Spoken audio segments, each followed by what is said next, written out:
Hi, everybody. Welcome to the Dennis Prager Show on this Wednesday.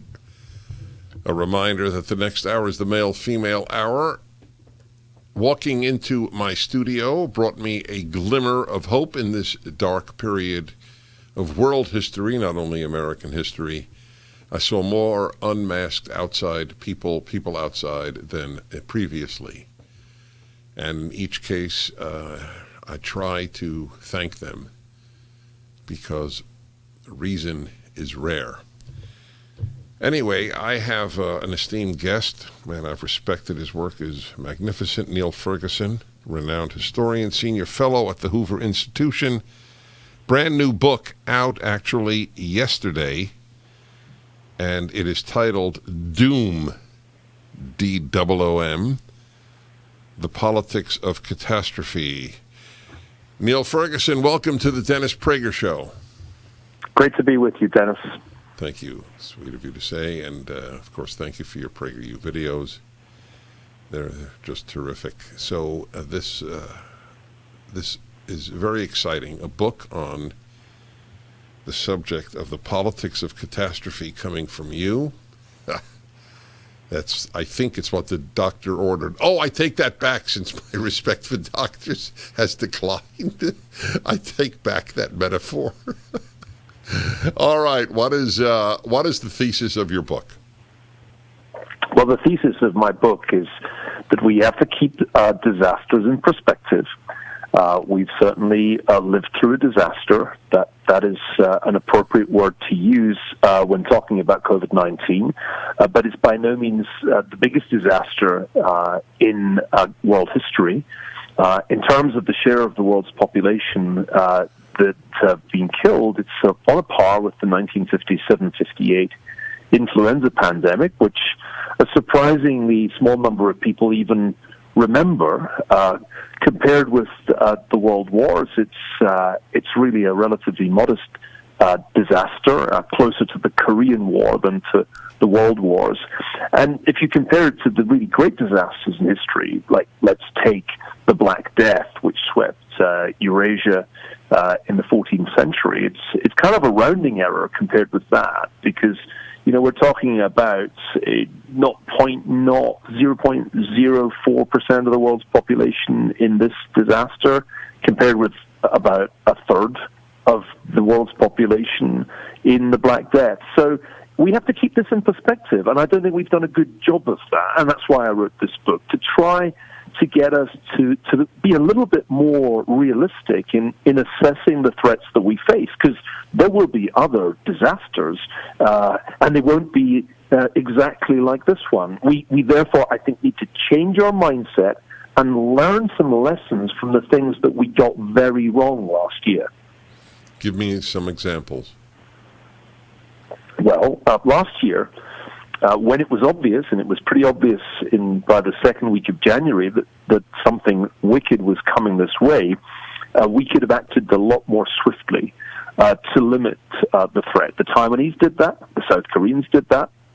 The CDC, Centers for Disease Control and Prevention, completely failed to make testing available in the early phase of the pandemic, when it might have really been of use. There was no attempt by the big tech companies to take advantage of the vast amounts of data they have by creating a proper contact tracing app, which was something the Taiwanese and the South Koreans did. And as for isolating people who were infected, we made an absolutely pathetic effort at that. People were pouring in to U.S. airports from China right through January, and flights were even leaving Wuhan itself until January the 23rd. So we failed to do what the epidemiologist Larry Brilliant famously argued you should do when a pandemic begins, which is early detection, early action. And we know that we failed because Taiwan succeeded. And let's face it, Taiwan never had to lock down as a result. And if you want to know how many people died of COVID in Taiwan, which is right next to China, the answer is 11. So we could have done so much better. And then, Dennis, once we'd screwed up January, February, and the first half of March, we then proceeded to learn the wrong lesson from Asia. We decided we would copy the People's Republic of China and do drastic, across-the-board social and economic lockdowns, which had the effect of cratering the economy and causing all kinds of disruption, the consequences of which we'll be living with for many years. So I think we made a fundamental error there too. It's an incredibly indiscriminate way of controlling the spread of the virus. I'm not saying we should have let it run wild, just to be clear for your listeners. It wasn't like we should do nothing. But we didn't need, I think, to do such as a drastic thing as happened in California. I remember realizing they had lost their minds when they closed the public parks and the beaches. And it was madness, because you could see already at that point this disease did not really spread outdoors, that it was an indoor transmitted virus. That was obvious from the science that was being published at that time. And yet the public health officials in California decided it would be smart to lock us in our own homes and then prevent us from getting outdoor exercise. So the craziness has been just a catalogue of disasters and bad decisions. I could go on, but I'll leave it there. Well, they did say that going outside was fine if you were protesting against racism. Right, and one of the stranger episodes of 2020 was that in the midst of a pandemic, certainly one of the worst since the 1950s, we suddenly had vast nationwide protests in hundreds of different locations against police violence. Now, the Latin expression non sequitur comes to mind. It seemed like a strange time to have that debate in the midst of a public health emergency, but we did. And then what was even more surreal was that people who had been previously opposed to any kind of gathering, even quite small gatherings, were suddenly entirely fine with very large gatherings of people protesting against the police, and by the way, protesting on distinctly spurious grounds, given the relatively small number of incidents in which the police use lethal violence against unarmed black suspects. But we'll leave that aside. I think it's fair to say that it made no sense to encourage or at least tolerate those protests, given the guidelines that had already been issued and which seem to apply to everybody else except the Black Lives Matter protesters. I wrote in April of last year that this was the greatest mistake in world history. I made it clear I wasn't saying the greatest evil. Clearly there were greater evils. But I thought it was the greatest mistake. And I want you to comment on Sweden. Do you think Sweden was the one country in the West to have handled it more properly? I think it would be wrong to say that Sweden did a brilliant job, because a number of the mistakes that were made in other countries were made in Sweden too. For example, they didn't protect the elderly in care homes, and so they got a significant number of avoidable deaths there. However, they were right, I think, to say that you could control the disease with less drastic measures than lockdowns. That's to say, what in Sweden happened was that public gatherings were limited, concerts and that kind of thing, and there was social distancing, but there wasn't a lockdown, so the economic impact was distinctly less.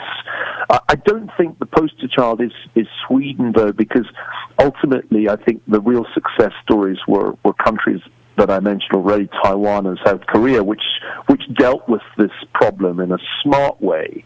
And I want to just address one issue that often comes up when one discusses this. You know, their use of technology, and particularly their use of contact tracing, so that they were quickly able to find out when an infected person had been in contact with other people. I heard again and again last year from the big tech companies as well that we couldn't do this in the United States because it would be a violation of our civil liberties. I thought that was wrong for two reasons. One, because in Taiwan they've been very careful to make sure that the kind of data that they used was anonymized and couldn't be used for any other purpose. I mean, they have thought about this issue because they care a lot about their liberties in Taiwan. After all, they are threatened by the People's Republic of China on a daily basis, but also because being locked in your own home under house arrest, as people in California, New York, and many other states were, is hardly a triumph of civil liberty. And if the choice for me is between having some contact tracing that works and being locked in my own home, yes. I'll take the contact tracing. That's a very interesting point. Back in a moment with Neil Ferguson. The book is up at my website.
Trending now on The Charlie Kirk Show.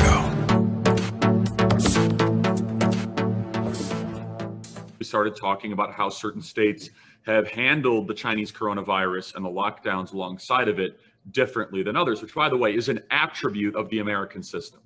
It is a positive that we are able to have certain states handle this more maturely than others, and that we did not have a one-size-fits-all strategy straight from Dr. Fauci.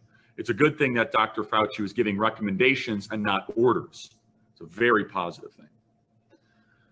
But I started to ask myself the question, I explored this last night and a little bit this morning, why is America reopening? Now, the obvious answer is it's because virus case rates are going down. We finally have the vaccine distributed.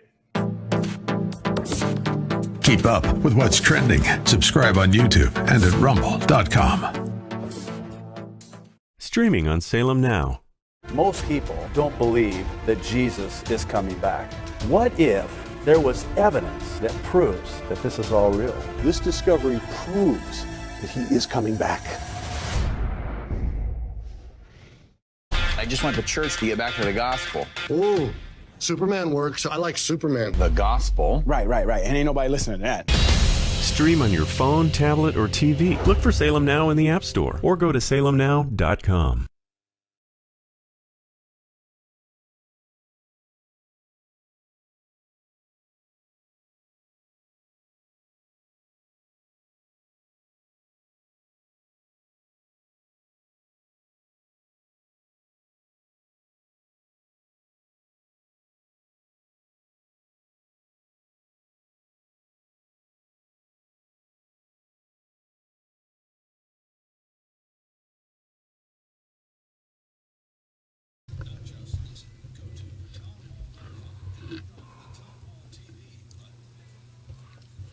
My guest is Professor Neil Ferguson, major historian, senior fellow at the Hoover Institution. His new book is Doom, The Politics of Catastrophe. So there's a caller from Cleveland who is saying that it's somewhat unfair to compare the deaths of COVID to the deaths of other things that you mentioned in light of the fact that this was only 1 year and they were many years. Any comment? Well, you can calculate it on an annual basis if you like. I mean, most of the big respiratory pandemics were really 2-year affairs. That was true of 1918-19, 57-58, and it'll be true of COVID, which will be remembered as the pandemic of 2020 to 21.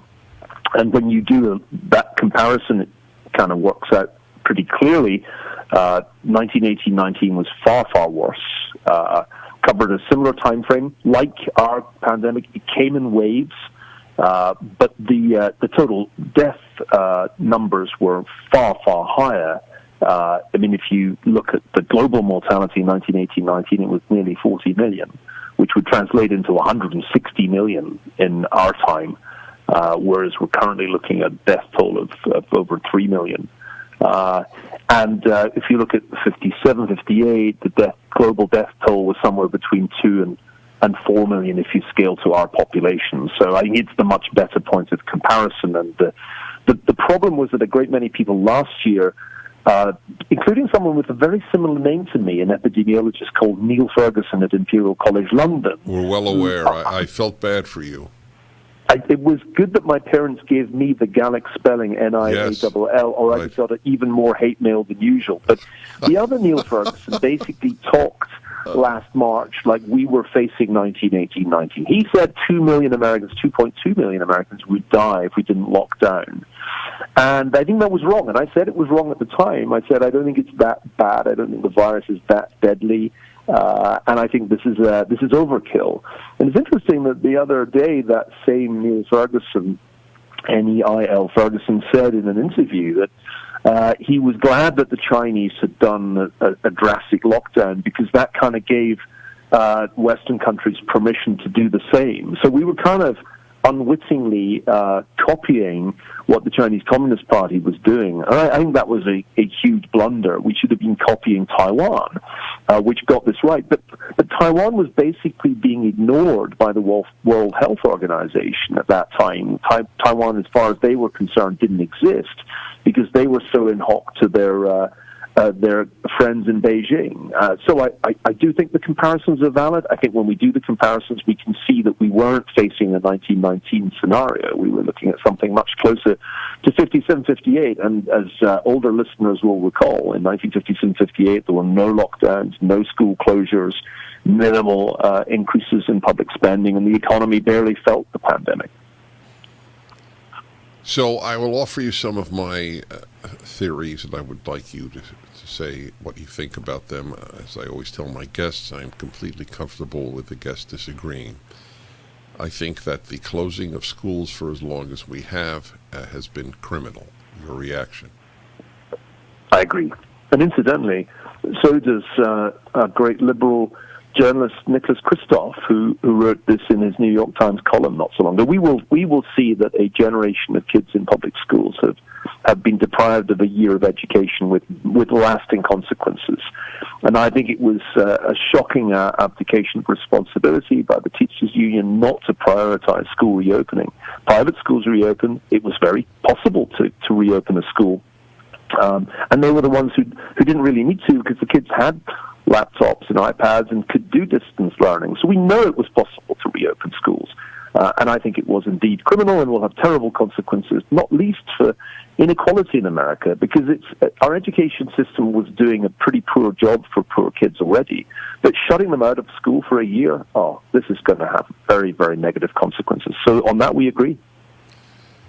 Well, I'm glad, even though it's very painful, that subject. When you say we'll have consequences, I fully agree. Unfortunately, we will not have just consequences, as in justice. The teachers' unions and the teachers will pay no price. That's right. And indeed, they will continue to enjoy disproportionate power in American politics, not least in California. I'm beginning to think, Dennis, that the American Teachers Union is kind of where the National Union of Mine Workers were in Britain in the 1970s, an overmighty and malignant force that ultimately will have to be confronted, as Margaret Thatcher confronted the British trade unions. And until that happens, this country is going to have a kind of ball and chain around its leg, because how can we flourish as a nation if education is increasingly dysfunctional, if it's happening at all? And we haven't even spoken about the plague of wokeism. I mean, we didn't have just one plague in 2020 to 21. We had a plague of the mind as well, which is this lunatic ideology that masquerades under slogans like anti-racism, an ideology which is in fact deeply illiberal and hostile to American values. That plague has actually infected more people than COVID-19, and may well end up doing even more damage. Well, I didn't know you'd say that, but it's exactly what I have been saying. Back to the epidemic or pandemic. Overwhelmingly, I have followed this avidly and very seriously. Overwhelmingly, those who died of it were people who were within a year or two of death in any event. I know that sounds callous, but society has to make decisions based on who is being hurt. Children were not being hurt. That's right. 80% of people who died were people over the age of 65, and the further up you go the age ladder, the higher the mortality. The percentage of people who died of COVID in younger age groups was tiny. Right, and yet we lock down young people. It's that's part of this criminality that we're both referring to. So in that case, it's the teachers' unions and their disproportionate malevolent influence. What about the medical profession? Did it distinguish itself?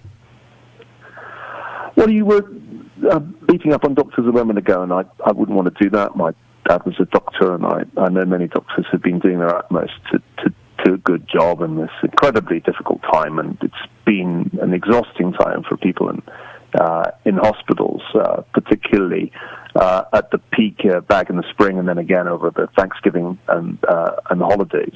I have much more of a bone to pick with public health officials. Yes. Okay. They're doctors. We'll be back in a moment. Neil Ferguson's important book, Doom: The Politics of Catastrophe, is up at DennisPrager.com.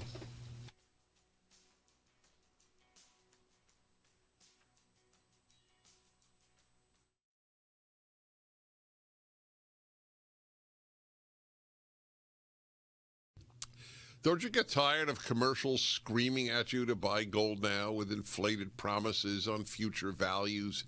In an unregulated industry, you need honest, real experts to give you solid advice to protect your wealth and top picks on the best coins and bullion based on real-time data and historical trends. For example, as environmental policy becomes a hot topic, one precious metal that's been significantly undervalued for years is potentially set to surge. Nick Grovich, owner of AmFed Coin and Bullion, has long recommended this precious metal. Up to 600,000 ounces of this rare metal will be needed by 2030 to produce green hydrogen. Nick is doubling down on this pick, and you should too. Call Nick at AmFed Coin and Bullion to find out more. I've been friends with Nick for years, and he's my go-to guy when it comes to coins and bullion. I trust him. He is a good and very knowledgeable man. Call Nick at 800-221-7694, 800-221-7694, AmericanFederal.com, AmericanFederal.com. Not one mistake. Trending now on The Charlie Kirk Show. We started talking about how certain states have handled the Chinese coronavirus and the lockdowns alongside of it differently than others, which, by the way, is an attribute of the American system. it is a positive that we are able to have certain states handle this more maturely than others, and that we did not have a one-size-fits-all strategy straight from Dr. Fauci. It's a good thing that Dr. Fauci was giving recommendations and not orders. It's a very positive thing. But I started to ask myself the question, I explored this last night and a little bit this morning, why is America reopening? Now, the obvious answer is it's because virus case rates are going down. We finally have the vaccine distributed. Keep up with what's trending. Subscribe on YouTube and at rumble.com. Streaming on Salem Now. Most people don't believe that Jesus is coming back. What if there was evidence that proves that this is all real? This discovery proves that he is coming back. I just went to church to get back to the gospel. Ooh, Superman works. I like Superman. The gospel? Right. And ain't nobody listening to that. Stream on your phone, tablet, or TV. Look for Salem Now in the App Store or go to salemnow.com. Trending now on the Eric Metaxas Show. But look, let's be honest. The Republican Party and the Democratic Party have changed so dramatically. I mean, when you talk about the choice between a Nixon and a Humphrey or a McGovern, I don't think there's anything comparable today. The party has lurched so far left. I mean, Joe Biden is a husk. I don't know who is controlling the nation, but if Joe Biden 30 years ago were president, it would actually be a moderate Democrat. What we have now is so far left that I can't imagine that most Democrats who really understand what is going on would be for what's happening. Well, look, there was a vote the other day in the Senate, and the Republicans tried to add an amendment saying that any university that discriminates in admissions against Asian Americans will lose funding. Every single Democrat voted against that because it was seen as somehow anti-Black. I don't understand how being for Asian Americans is anti-Black, but every single American Democrat voted against that, and it lost by one vote. How can you vote against a law that says you can't discriminate against?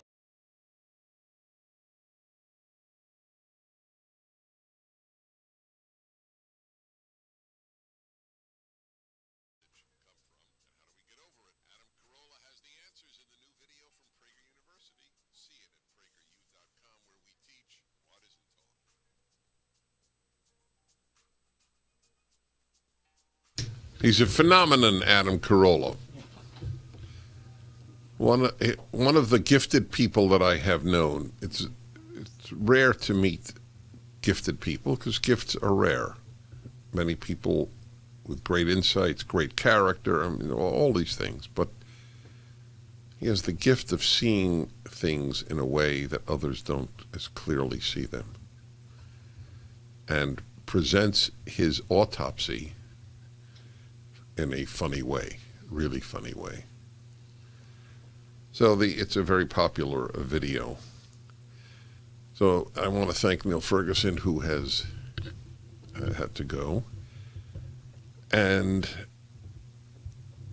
I take from what he said, among other things, a reinforcement of my belief that the great criminality of 2020, not criminality, it is criminality, but the great damage, that's the word, the damage of 2020, 2021 is the woke damage, the left's damage.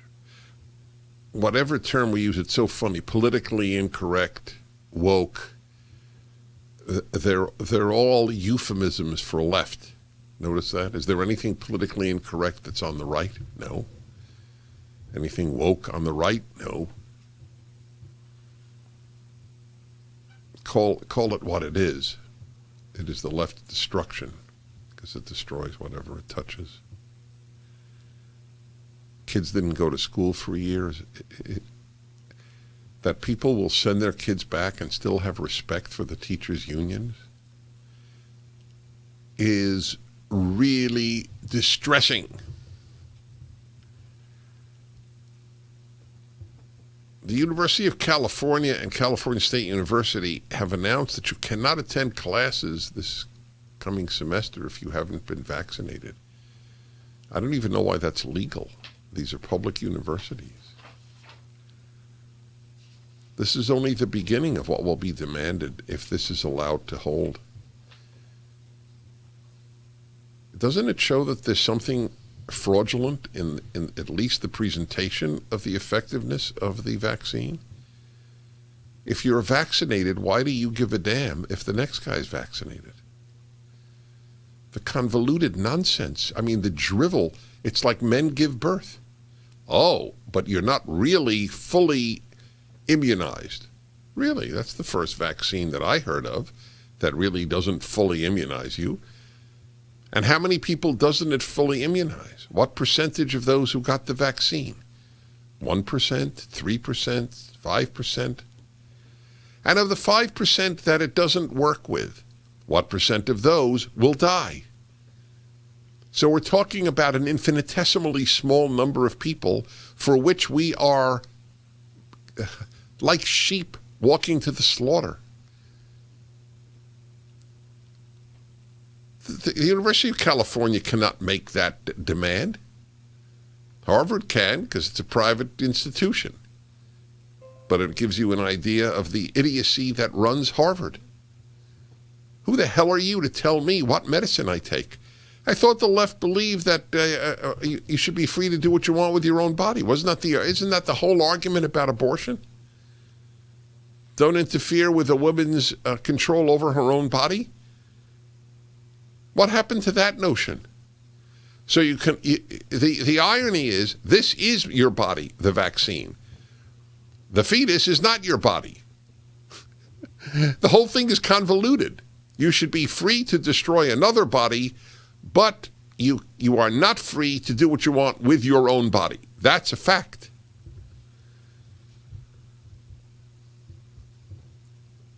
It's astonishing what people get away with. What if will they demand a flu shot next year as well? Why not? People die of the flu. Not a few.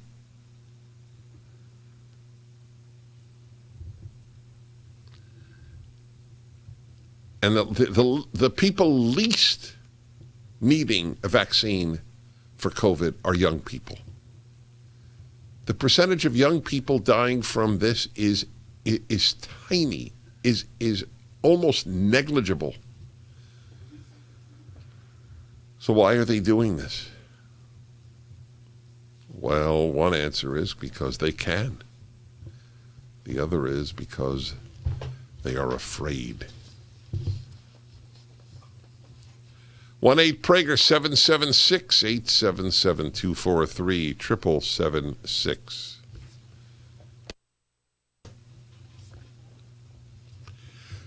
Please visit ReliefFactor.com to read about how effective Relief Factor is in relieving people of joint and muscle pain. If you have back pain, joint pain, hip pain, ankle pain, knee pain, hip pain, back pain, I said back pain. It's usually an inflammatory issue. This thing is an incredible, almost miraculous, I don't say drug because it's not a prescription. And here's the beauty, I really admire them. They say if it doesn't work in 3 weeks, it probably won't work. So cancel the order. And you can get 3 weeks for just $20. At ReliefFactor.com, 800-500-8384.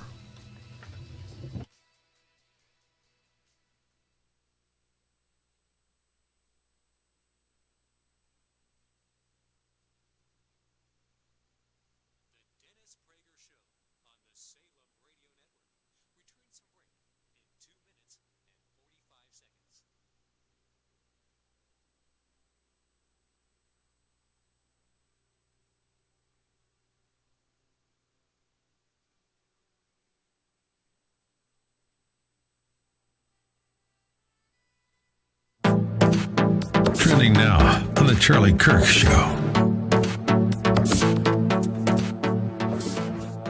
We started talking about how certain states have handled the Chinese coronavirus and the lockdowns alongside of it differently than others, which, by the way, is an attribute of the American system. It is a positive that we are able to have certain states handle this more maturely than others, and that we did not have a one-size-fits-all strategy straight from Dr. Fauci. It's a good thing that Dr. Fauci was giving recommendations and not orders. It's a very positive thing. But I started to ask myself the question, I explored this last night and a little bit this morning, why is America reopening? Now, the obvious answer is it's because virus case rates are going down. We finally have the vaccine distributed. Keep up with what's trending. Subscribe on YouTube and at rumble.com. Streaming on Salem Now. Most people don't believe that Jesus is coming back. What if there was evidence that proves that this is all real? This discovery proves that he is coming back. I just went to church to get back to the gospel. Ooh, Superman works. I like Superman. The gospel? Right. And ain't nobody listening to that. Stream on your phone, tablet, or TV. Look for Salem Now in the App Store or go to salemnow.com. Trending now on the Eric Metaxas Show. But look, let's be honest. The Republican Party and the Democratic Party have changed so dramatically. I mean, when you talk about the choice between a Nixon and a Humphrey or a McGovern, I don't think there's anything comparable today. The party has lurched so far left. I mean, Joe Biden is a husk. I don't know who is controlling the nation, but if Joe Biden 30 years ago were president, it would actually be a moderate Democrat. What we have now is so far left that I can't imagine that most Democrats who really understand what is going on would be for what's happening. Well, look, there was a vote the other day in the Senate, and the Republicans tried to add an amendment saying that any university that discriminates in admissions against Asian Americans will lose funding. Every single Democrat voted against that because it was seen as somehow anti-Black. I don't understand how being for Asian Americans is anti-Black, but every single American Democrat voted against that, and it lost by one vote. How can you vote against a law that says you can't discriminate against Asian Americans? We have such a long history of discriminating.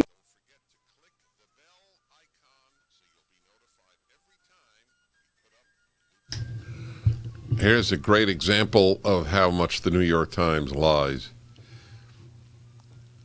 The New York Times is a lying organization. Its purpose is the same as Pravda was for the Communist Party. New York Times today. Tennessee lawmaker is criticized for remarks on 3/5 compromise. This is an astonishing story. So listen to the first paragraph. New York Times. The 3/5 compromise, an agreement reached during the negotiations in 1787 to create the United States Constitution, found that for the purposes of representation and taxation, only 3/5 of a state's enslaved people would be counted toward its total population.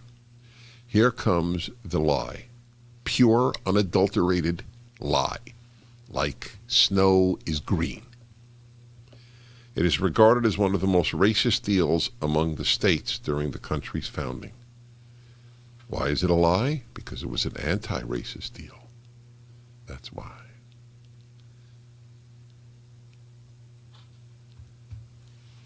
Wow. I'm telling you, I'm stunned. The purity of the lie, that usually when they lie, it's a drop more subtle. Like the 2-year lie of collusion between the Trump campaign and Russia, for which, of course, they've never apologized. Anyway, I had an author on who just wrote a whole book of New York Times lies. Let me put it to you this way. Between the New York Times and Donald Trump is a much greater truth teller than the New York Times. All right? That's the state that we are in. Never-Trumpers would, of course, differ, and Democrats would differ fully acknowledge that. I have a pretty good track record, however, over 35 years of broadcasting, of telling you the truth. So let me explain to you why it was anti-racist. The southern states wanted all of their black residents, I won't say citizens even, residents, namely slaves, to be considered for purposes of representation. To this day, how many representatives does a state have in the House of Representatives is dependent upon the population of the state. So the higher the population, the more the representatives in the House of Representatives. So southern states wanted to count blacks, not because they liked blacks, but because they wanted a greater number of representatives. Why did they want that? So that they could help spread slavery. So the North didn't want slaves counted at all. They wanted it to be zero, not even 3/5 of a person. So they compromised on 3/5, so that, in fact, the southern states would not get full numbers in order to get more people in the House of Representatives and thereby spread slavery. That is it. We have, by the way, a wonderful video by a professor of political science, Professor Carol Swain, who is herself black, Why the 3/5 Compromise Was Anti-Slavery. That is the title. It is up at PragerU. And the New York Times describes the 3/5 Compromise as racist. First paragraph in this article, where the Tennessee representative, the member of the Tennessee State House, exactly said, apparently, what I did.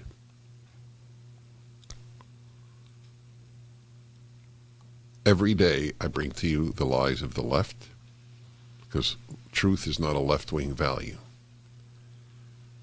This is a classic example. I wonder what Bret Stephens thinks of this piece.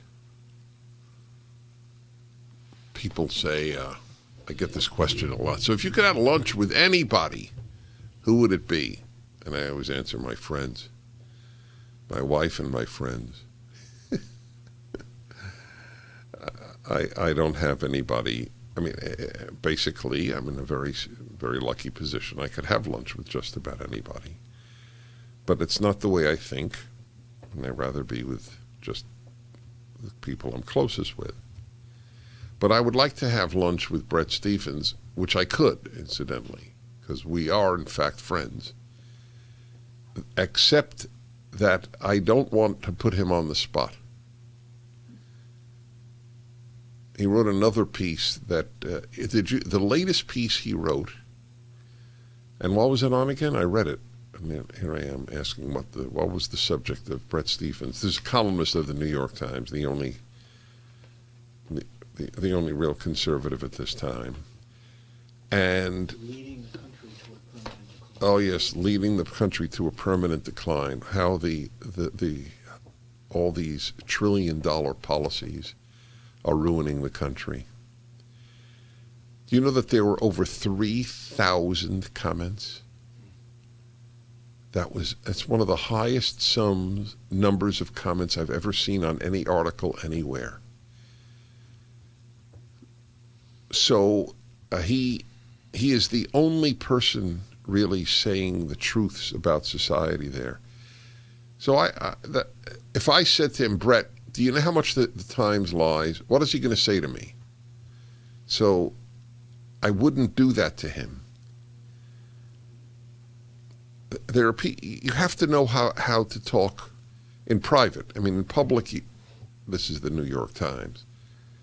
But I wouldn't give him a hard time for writing for them. But it's hard to believe he's not suffering cognitive dissonance, writing for a lying left-wing paper. He's not lying. He's writing, He's writing for a lying left-wing paper. I thank God that he writes there, to be honest. I think he's doing the country a national service. Anyway, now you know what the 3/5 Compromise was. It was anti-slavery.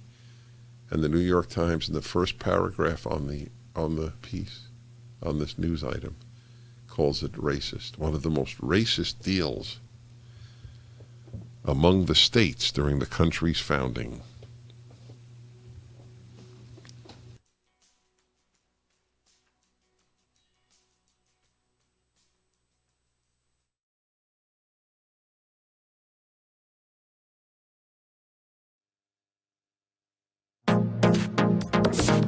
Trending now on The Larry Elder Show. From colleges to corporations to our culture, people are making money and gaining power by pretending we haven't made any progress at all, by doubling down on the divisions we've worked so hard to heal. You know this stuff is wrong. Hear me clearly. America is not a racist country. Okay, the man is being slammed for saying America is not a racist country.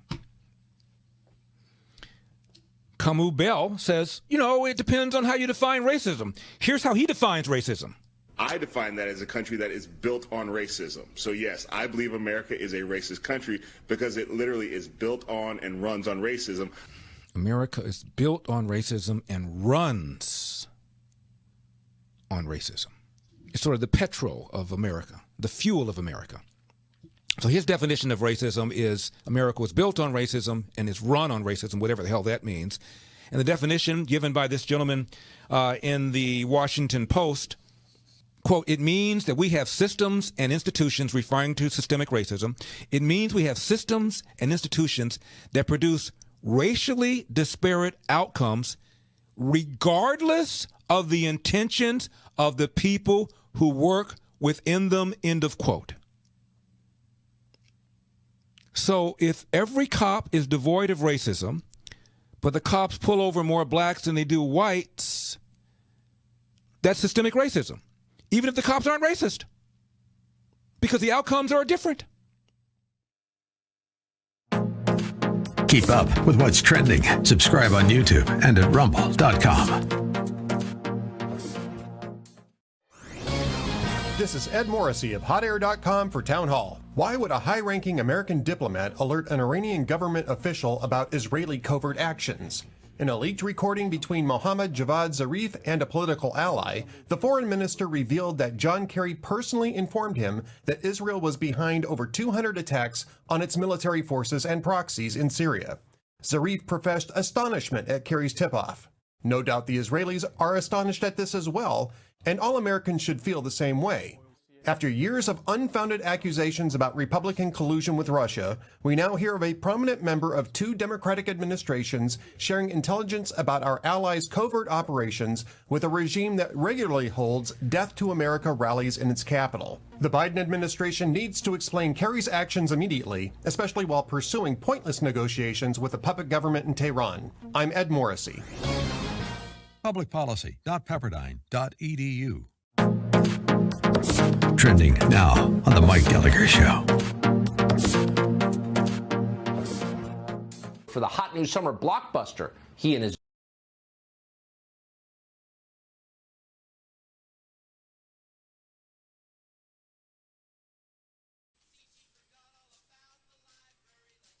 Well, my friends, I'm Dennis Prager. New York City schools cancel Columbus Day for Indigenous Day. And Juneteenth is now a holiday. Yep, New York Post. New York City schools have canceled the Columbus Day holiday, replacing it with an Indigenous Peoples Day, while also making Juneteenth a school holiday and getting rid of snow days altogether. What does that mean, getting rid of snow days? They've got an agreement with God that there not be snow? That's true with the advent of global warming. That is a very fine point. City Department of Education called October 11th Indigenous Peoples Day. As my colleague, the producer of this show, pointed out in sending out this particular article, there'll be a generation that never heard of Columbus. There'll be a generation that never heard of Jefferson, let alone Adams. Unless they go to PragerU. or a handful of other places. Wow.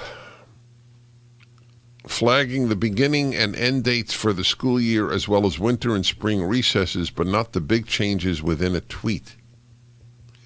The move, which was announced, however, in a press release to education beat reporters, officially cancels for school kid recognition what remains a federal, state, and city holiday on the second Monday in October, although the Indigenous Peoples holiday will give students and teachers the same day off.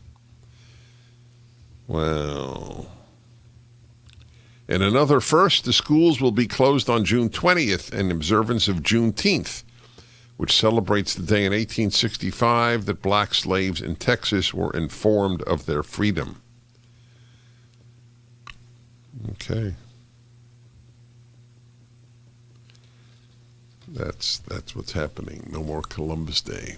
You know what it means? You have to understand the issue is not Christopher Columbus, the individual. We celebrate Columbus Day because we celebrate the creation of Western civilization on this continent. The left doesn't. The left doesn't celebrate the creation of the West on the European continent. The West doesn't celebrate the creation of Western civilization. Beethoven's Third Symphony is not one of the greatest works ever written. There's always Indonesian gamelan music. Wrote the New York Times music critic years ago. I put him in my book. Still the best hope. We're battling for the West. It's not less than that.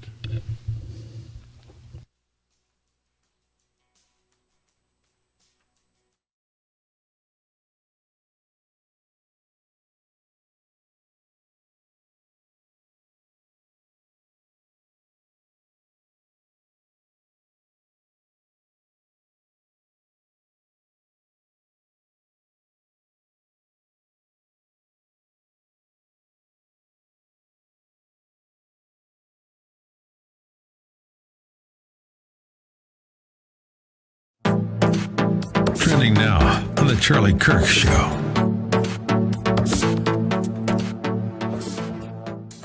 The lockdowns actually have the opposite of the intended purpose. So wouldn't it be better to have restaurants go every other table, outdoor dining, and trust the business owners to be able to handle this appropriately? And Ron DeSantis said yes. When there is no vision, the people perish. That's actually a proverb. And many of these other states had no vision at all whatsoever, no leadership. I'm going to say something very provocative that I know is going to get written up on all the Media Matters websites because it's true. Ron DeSantis is more of a president of this nation than Joe Biden. Ron DeSantis, thank you. Ron DeSantis has led the nation in reopening. This is why, and we were just talking about this last night, we are far surpassing all these economic projections because the reopening is happening quicker than people could have possibly imagined. It's because of one man, and I'm not discounting the other states that opened alongside of it, but I want you to put yourself in Ron DeSantis' shoes. Florida's a battleground state. Florida's a state that had a lot of consequential congressional races. There was pressure on Ron DeSantis. Hey, are you going to bring home Florida for Trump? Now, by the way, Governor Ducey, as we're here live on AM 960 The Answer in Arizona, and Governor Kemp in Georgia, they didn't deliver Georgia and Arizona for Trump. In fact, they didn't deliver one Republican Senate seat for Republicans. Ron DeSantis had a lot of pressure, and he could have done the safe and easy thing. Instead, Ron DeSantis said, we are reopening, and he got rewarded for that. Trump won by 400,000 votes in Florida, more than any other Republican in recent memory. Maybe people right now are waiting for bold and courageous leadership, not just milquetoast vanilla pandering. Keep up with what's trending. Subscribe on YouTube and at rumble.com. Trending now on the Mike Gallagher Show. We can continue to have faith and keep hoping that things are going to work out, and that somewhere there's all-seeing apparatus that will do right is the wrong approach. But it's not. No one's saying just sit around and have faith and hope things work out. We have to be engaged. There's no question, Jacob. But there's no either or. You can't sit on the sidelines anymore, Jacob. You got to be involved. And incidentally, I'm honored to have you listening to the show, and I appreciate very much your kind and supportive words. I don't mean just sit around and just hope good things happen. You got to be sure that you're engaged in a voting registration process. You got to campaign for politicians. You got to volunteer at your local Republican headquarters. There's lots you can do. Jacob, I'm glad you called. Keep up with what's trending. Subscribe on YouTube and at rumble.com.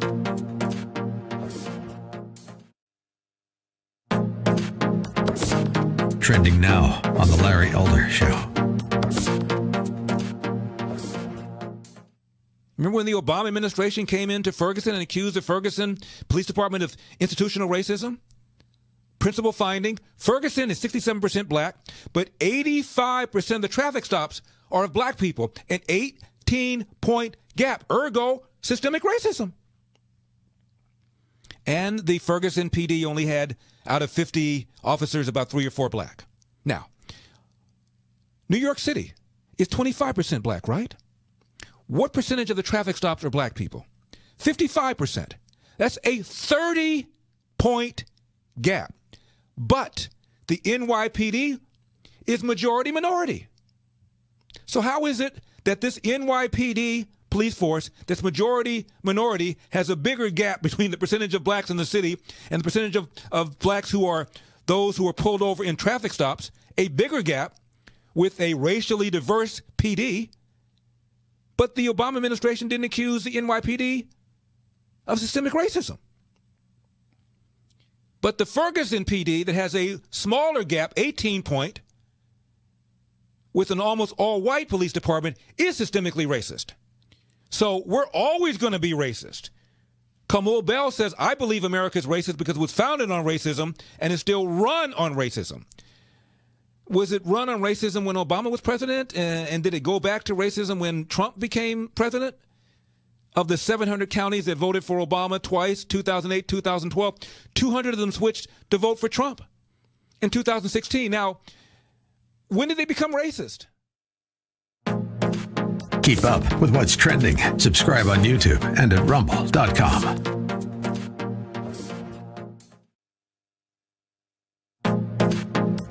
Trending now on The Hugh Hewitt Show. When President Biden said January 6th was the worst threat to democracy since the Civil War, that is a crazy statement. It is an ahistorical, crazy statement that ignores 9/11. What did you make of that? What is your old colleague Joe Biden up to? Oh, I tell you, Hugh, I'm still trying to process what I heard last night and thinking about what was once the far left fringe of the Democrat Party is truly now front and center. The Bernie Sanders, Elizabeth Warren, AOC ideology, that's now in charge. It was breathtaking. The $6 trillion, Hugh, in new spending proposals. These are just massive spending increases. Of course, the higher taxes, doubling cap gains rates, more gun control, free preschool and community college, the Green New Deal. Hugh, I mean, I thought to myself, this is making Barack Obama sound like Ronald Reagan when you think about comparisons. It just was absolutely stunning. But I'll give them credit. They're not trying to hide their socialist radical agenda anymore. They came right out in the open here and laid it all out for us, and we saw it clearly in what the president shared last night. Now, Senator, unless basic economics, whatever school you're in, whether you're the Chicago school or Keynesian or whatever, you can't print this much money. Did they do what he wanted last night? We're going to have Argentinian-style inflation here. Keep up with what's trending. Subscribe on YouTube and at rumble.com.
So whenever I hear, "Oh, I'm not ready,"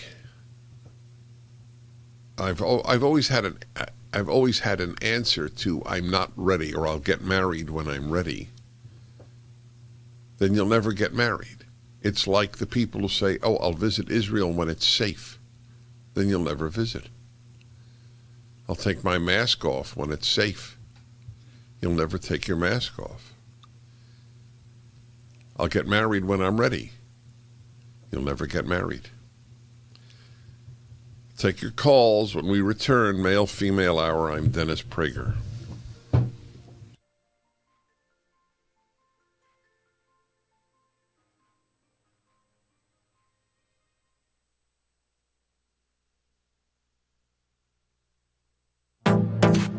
Trending now on the Charlie Kirk Show. We started talking about how certain states have handled the Chinese coronavirus and the lockdowns alongside of it differently than others, which, by the way, is an attribute of the American system. It is a positive that we are able to have certain states handle this more maturely than others, and that we did not have a one-size-fits-all strategy straight from Dr. Fauci.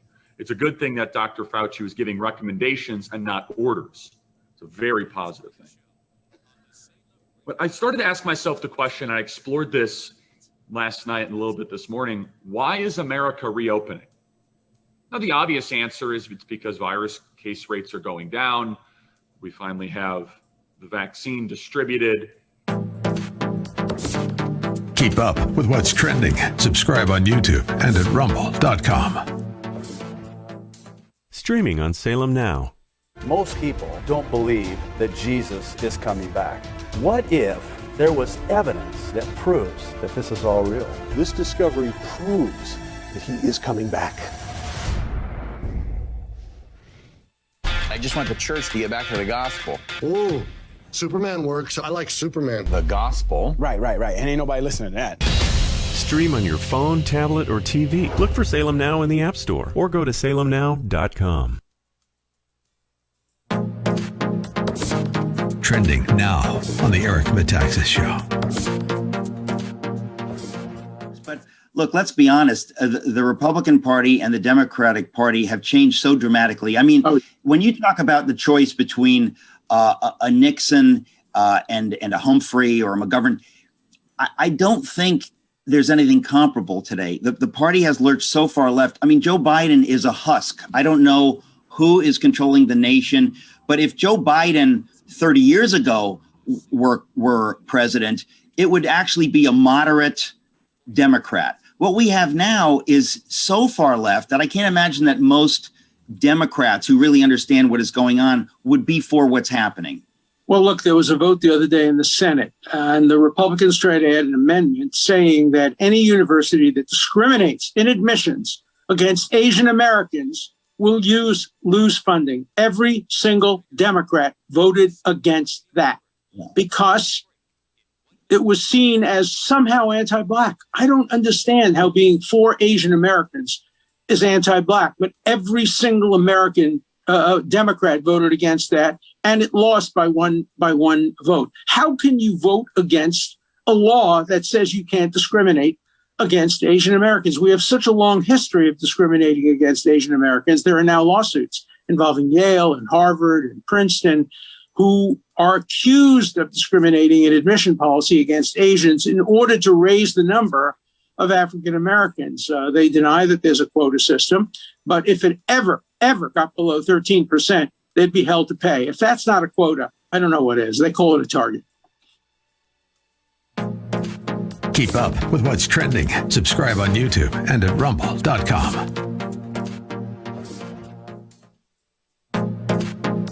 Trending now on the Hugh Hewitt Show. And I'm worried that you got too many Golden Staters going to Montana. Are you worried about they're going to vote the way they voted in California when they get to Montana? I do, but here's an interesting phenomenon, Hugh. What we are seeing is, in some cases, refugees who are leaving tyranny and big government. They're tired of what's happening in California, in Washington, Oregon, even Colorado, and they're seeking more freedom, and they're coming to Montana. So the numbers we're looking at suggest the mix might actually be people who are fleeing and want to leave the ideology.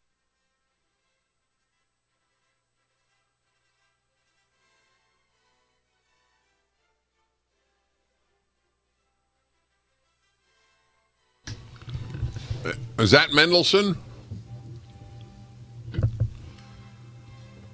Yes. Nice. My kind of music. Hi, everybody. This is the Male-Female Hour. I'm Dennis Prager. Every Wednesday, second hour. Do you wish you had married earlier? That is the question on the table. And I will go to thine calls. All right. Now, let's see. All right. Well, all right, Mimi, we can thank you for your call. East Bay, California. She married at 18. Still married after 44 years. Bless you, Mimi. I'll let that go because obviously if you married at 18, you do not regret having not married sooner. All right. Let's go to Michael in Rockwell, Texas. Hello. Hello. It's I really appreciate you letting me on, and I guess I'll start off by saying how much I appreciate you and Prager you, and I listen to you as much as I can, and I adore your videos, and my whole family watches you and listens to you whenever they can. So thank you. I appreciate that a lot. Well, technically, I'm not even married yet. I'm getting married this October, but I really wish that I had considered doing it much earlier. I mean, I met my wife something like 7 years ago, maybe 8 now. It's hard. Well, tell everybody how old you are. I'm 33, almost. My birthday is this month on the 26th. So. Go on. So you wish you're 33, practically 33, and you wish you had married earlier, and the reason? Yeah. The reason is because I have lived basically my whole life through my teens and especially my 20s just doing stupid stuff and wasting a lot of my time and potential on just vices and everything else. And I know that if I had just buckled down and did what I knew was right, that I would be in a way better position than I am right now, which I'm not saying I'm in a terrible place. No, I hear you. What changed your mind to finally say, whoa, I'm wasting time? Oh, I want to say I just started. My parents have always kind of been conservative, and of course, growing up, I was a 90s kid, so I was pretty liberal, and Trump came along and kicked me in the butt, and I started listening to people like you and Larry Elder and other like-minded individuals, and it hurt, honestly. I mean, I literally did a 180 as far as how I was thinking about almost everything, and it is a very abrasive switch to do that so quickly, but there's so much time wasted. And I mean, my grandparents married when they were like 15, I think. Right. And yeah, right. And they... well, people grew up a lot earlier, which is what we should do. We prolong adolescence till 30. I adore and have so much respect for my family. And they got married, and they cranked out 4 kids, and then their kids got married pretty early too, and they cranked out their kids, and I grew up in this environment of love and nourishment and real family, like not like families today. I take it that your wife-to-be agrees with you on these matters? She does. It took me a while to drag her to my side. Yeah. No, that's why I was wondering about that, because you had come to it sort of abruptly. Thank you. It was a very helpful call. Like he's almost 33 and he thinks that way. I can only imagine how many 50-year-olds. Well, look at this. Ha! Speaking of 50-year-olds, Bill, Elgin, Illinois. Hi. Hi, Dennis.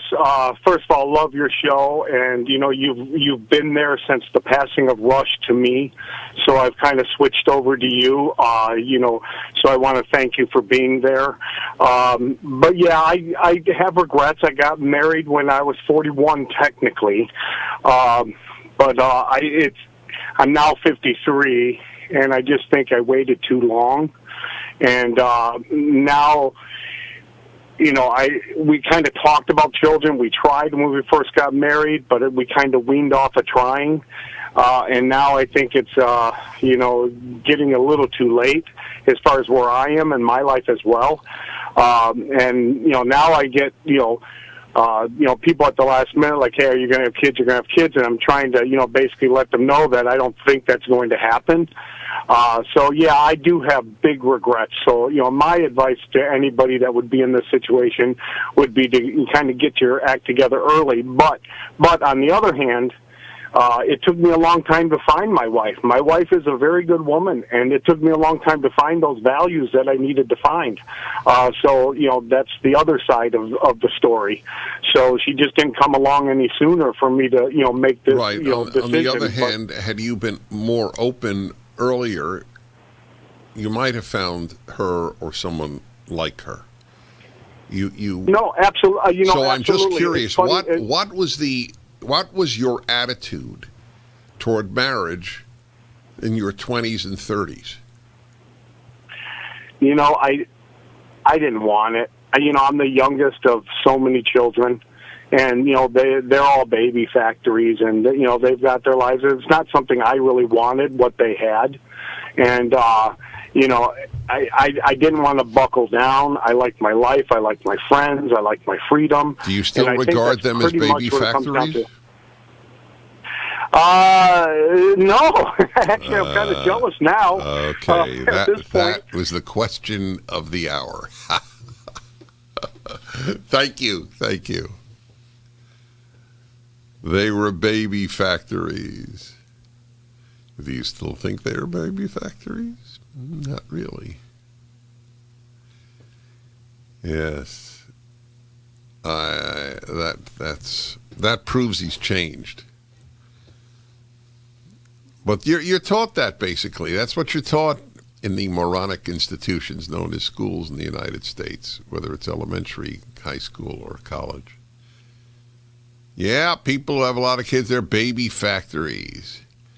Oh, women used to go to college to get an MRS. That was the dismissal term in my time. Oh, I don't go to college to get an MRS. I go to get a BA or a PhD. Oh, woo, woo, woo, woo. Let me just say this, my dear friends. A quality MRS is infinitely more worthwhile and maturing and wisening than the average PhD, even the vast majority of them. I'll take MRS over PhD any day. The Dennis Prager Show, live from the Relief Factor Pain-Free Studio.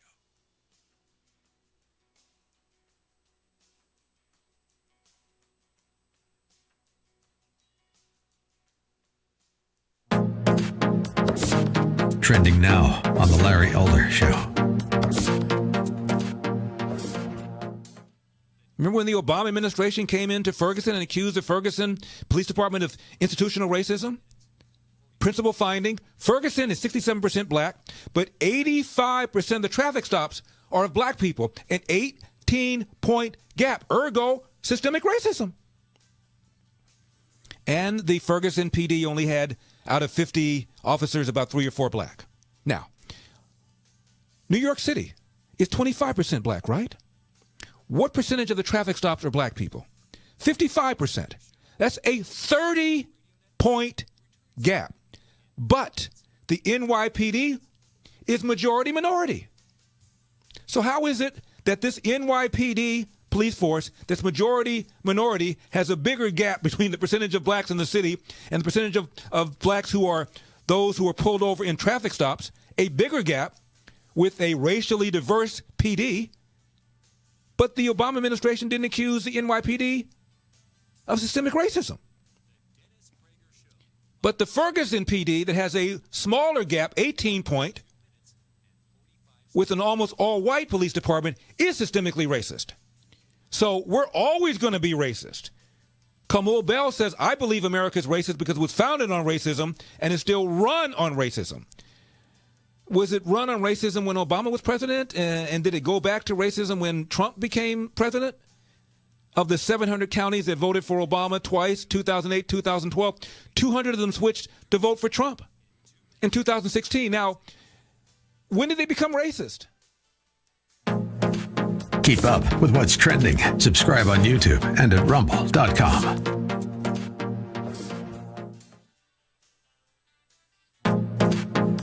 Trending now on The Hugh Hewitt Show. When President Biden said January 6th was the worst threat to democracy since the Civil War, that is a crazy statement. It is an ahistorical, crazy statement that ignores 9/11. What did you make of that? What is your old colleague Joe Biden up to? Oh, I tell you, Hugh, I'm still trying to process what I heard last night and thinking about what was once the far left fringe of the Democrat Party is truly now front and center. You know, the Bernie Sanders, Elizabeth Warren, AOC ideology, that's now in charge. It was breathtaking. You know, the $6 trillion, Hugh, in new spending proposals. These are just massive spending increases. Of course, the higher taxes, doubling cap gains rates, more gun control, free preschool and community college, the Green New Deal. Hugh, I mean, I thought to myself, this is making Barack Obama sound like Ronald Reagan when you think about comparisons. It just was absolutely stunning. But I'll give them credit. They're not trying to hide their socialist radical agenda anymore. They came right out in the open here and laid it all out for us, and we saw it clearly in what the president shared last night. Now, Senator, unless basic economics, whatever school you're in, whether you're the Chicago school or Keynesian or whatever, you can't print this much money. If they do what he wanted last night, we're going to have Argentinian-style inflation here. Keep up with what's trending. Subscribe on YouTube and at rumble.com.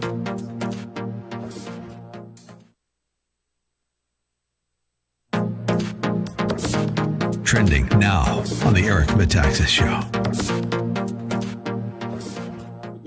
I think many people on the far left today think teaching civics is a way of enshrining colonialism and slavery and talking about our family. But you understand, this is what I'm talking about. The Upper West Side of Manhattan has taken over the culture. And, you know, I don't say that. I'm not speaking as an anti-Semite or as a hater of liberals, but I mean, there's a worldview. The red. And it comes to you every Wednesday, the second hour of the program. Today's subject is, do you wish that you had married earlier? The pressure in society is enormous, especially on women, not to even think about marriage until they maybe meet somebody, if it just happens. But the real essence of life is career. One, I don't know if I've mentioned this, I might have, but I think one of the results of all of these, the unprecedented number of single women in society, of never married women, it's even more important, is the disproportionate number of women at all these demonstrations or all these protests. The violent ones are usually males, but the screaming ones, the angry ones, and just the numbers. There was a demonstration I just saw, I don't remember what it was on behalf of, and I only saw women, and it was not a women's issue.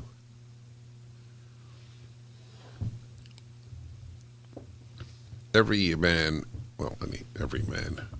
historically in the West knew that a man needs a woman, and it was assumed that a woman needs a man. Feminism arose and said that women without men are like fish without bicycles, and you were held in some contempt if you thought you needed a man. The purpose of life is to need no one, let alone a man. And we are living with the consequences of that in the staggering number of unhappy people in our society. All right, everybody, let's go to Lori in Los Angeles. Hello, Lori. Hello. Hi. Hi. So, I usually am at work, and once in a while I get to listen to you, but when I heard the question today, I thought, oh, I've got to call in. And I'm 58 years old, and I got married at 42.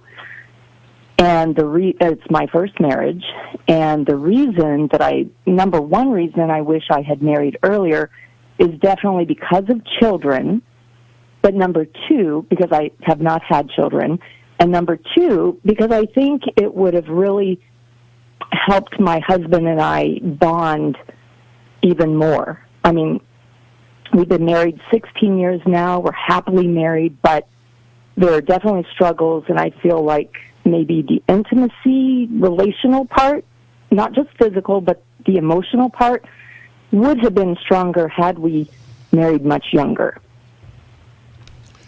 Well, you'll get a surprising answer from me, and I'm thrilled that I have children, so I want to make that clear. I thank God I do.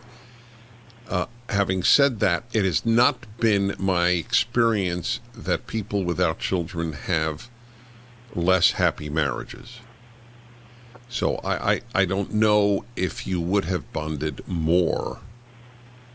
I guess good marriages may get closer with children. Average marriages, which is not a bad word, average marriages I don't think do. And sometimes children cause major rifts between a couple.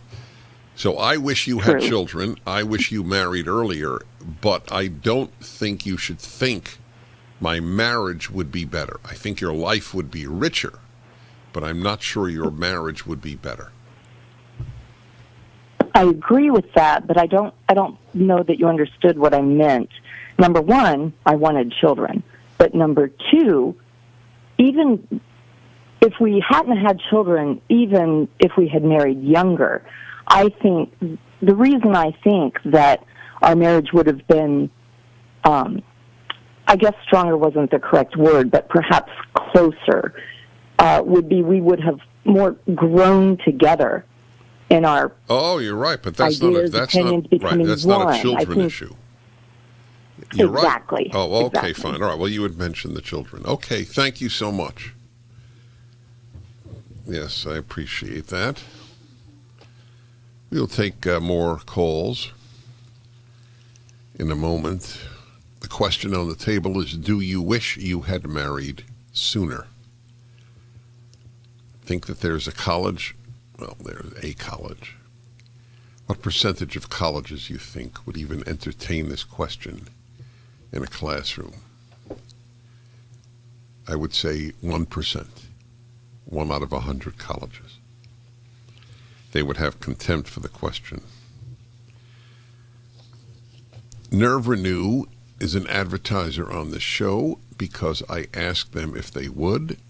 My story, as you may know by now, is I had this tingling issue, this numbness issue in my feet much of my life. It's just built into me. Both feet, I discovered a way to put in inserts to get the bone off the nerve, lift it up a little bit. It was a fantastic day in my life about 10 years ago. And then I read about Nerve Renew, started taking it, and threw away the inserts 9 months later. Give it a 2-week try for free, 1-year money-back guarantee, nerverenew.com.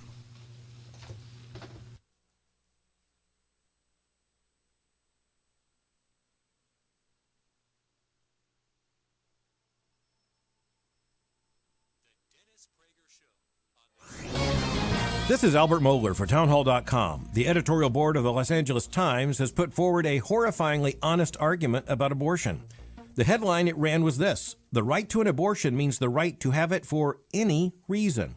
They intend for abortion to be available for any reason, at any time, or for no reason.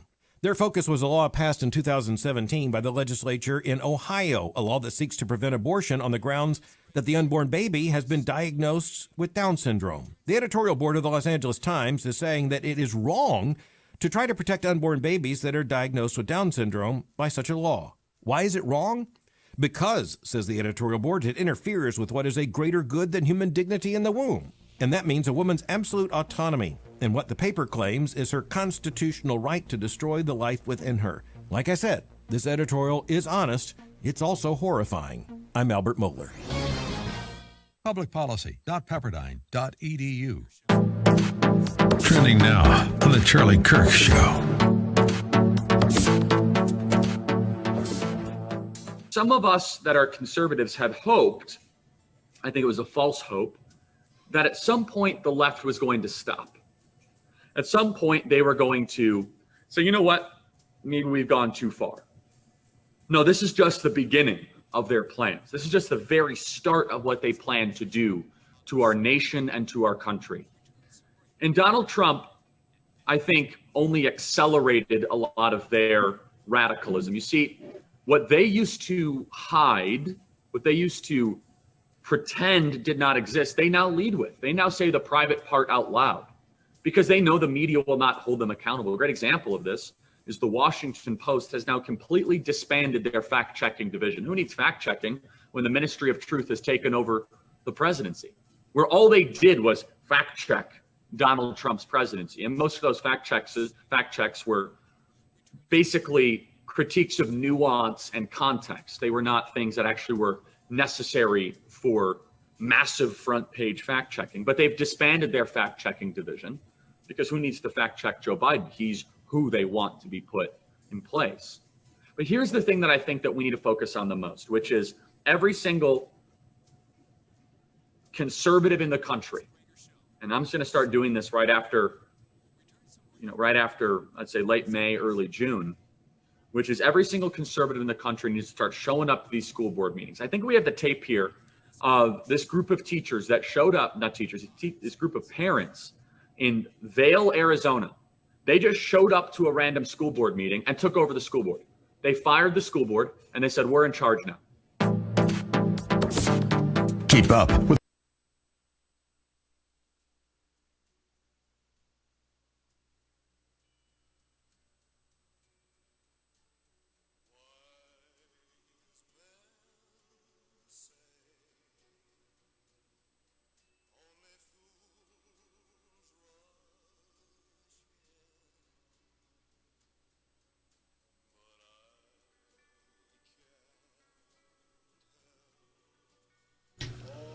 Is this Elvis?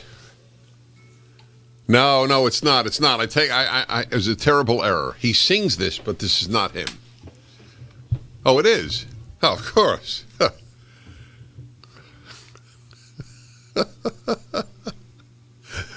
What a stupid addition I had to my original statement.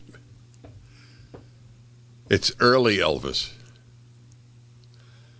Okay, everybody, I'm Dennis Prager, a.k.a. Elvis Prager. How would my career have gone if it was Elvis Prager? Think it'd be pretty much the same trajectory? I think about that a lot if I had X or Y name. Names matter. That's why a lot of Hollywood stars change their names, to some type of... basically WASP name. I'm not saying they were wrong.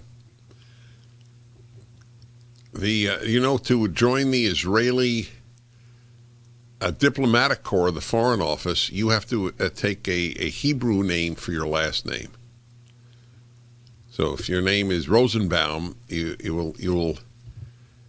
will change it to some Hebrew name. It's not uncommon people to do that in a society. I don't think it's a bad thing.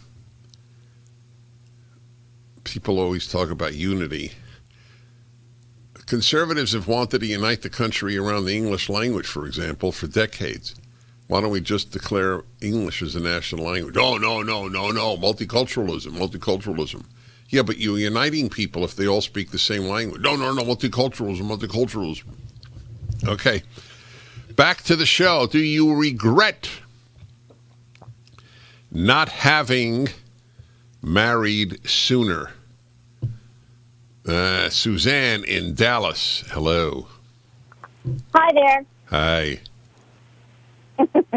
How are you? Well, the question is more, how are you? Well, as I told, you're Shreener, and she's awesome, by the way. So I totally wish I had married young, because I'm still single. But at the time, I was in college, didn't know what I wanted to do, went on to grad school, went on to law school.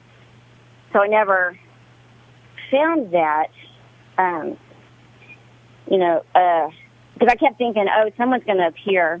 The one person that I thought I would marry was in college, but then I was scared because I was 21, 22, and he was in the military, Air Force, and got transferred to, Illinois.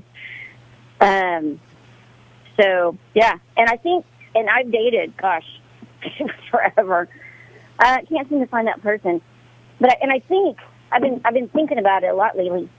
And I think when you're young, it's just so much more, there's more passion, I think, when you're young, because you don't know any better, I guess. If that makes sense. There's more passion. There's more passion with regard to men?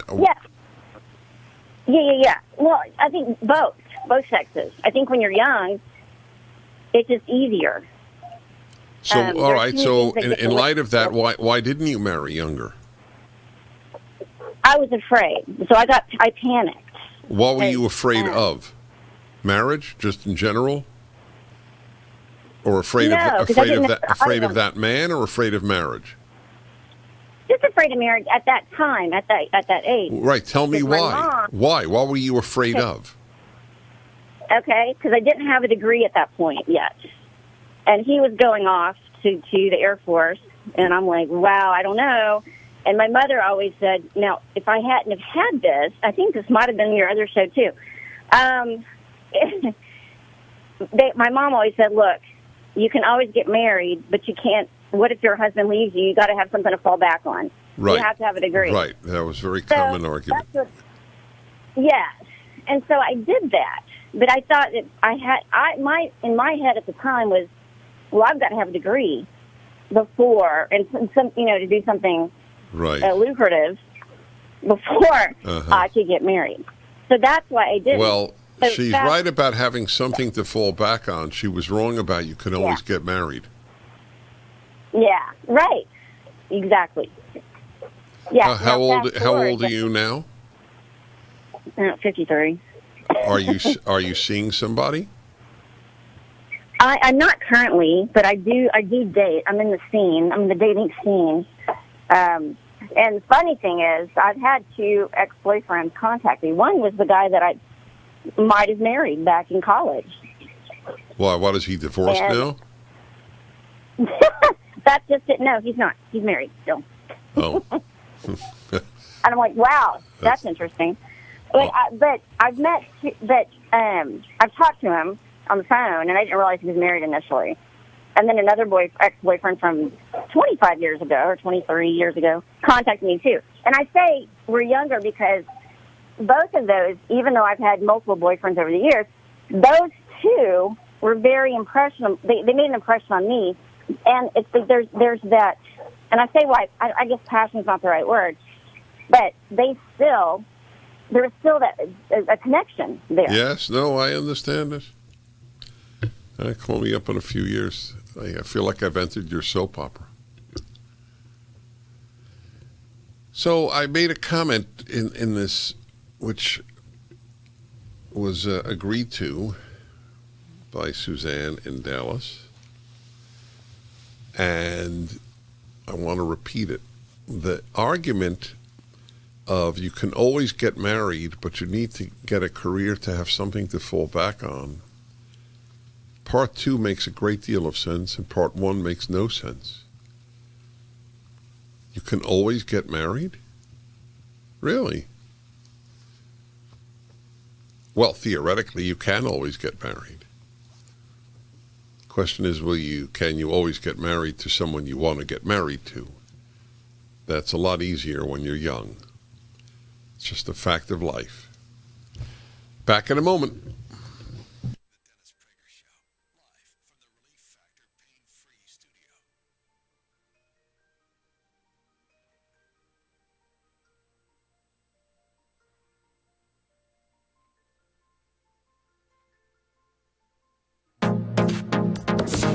Trending now on The Larry Elder Show. Remember when the Obama administration came into Ferguson and accused the Ferguson Police Department of institutional racism? Principal finding, Ferguson is 67% black, but 85% of the traffic stops are of black people, an 18-point gap, ergo systemic racism.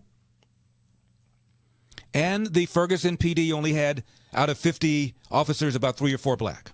Now, New York City is 25% black, right? What percentage of the traffic stops are black people? 55%. That's a 30-point gap. But the NYPD is majority minority. So how is it that this NYPD police force that's majority minority has a bigger gap between the percentage of blacks in the city and the percentage of blacks who are those who are pulled over in traffic stops, a bigger gap with a racially diverse PD? But the Obama administration didn't accuse the NYPD of systemic racism. But the Ferguson PD that has a smaller gap, 18-point, with an almost all-white police department, is systemically racist. So we're always going to be racist. Kamau Bell says, I believe America is racist because it was founded on racism and is still run on racism. Was it run on racism when Obama was president? And did it go back to racism when Trump became president? Of the 700 counties that voted for Obama twice, 2008, 2012, 200 of them switched to vote for Trump in 2016. Now, when did they become racist? Keep up with what's trending. Subscribe on YouTube and at rumble.com.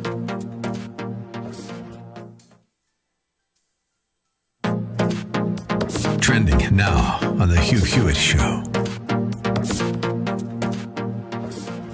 When President Biden said January 6th was the worst threat to democracy since the Civil War, that is a crazy statement. It is an ahistorical, crazy statement that ignores 9/11. What did you make of that? What is your old colleague Joe Biden up to? Oh, I tell you, Hugh, I'm still trying to process what I heard last night and thinking about what was once the far left fringe of the Democrat Party is truly now front and center. You know, the Bernie Sanders, Elizabeth Warren, AOC ideology, that's now in charge. It was breathtaking. You know, the $6 trillion, Hugh, in new spending proposals.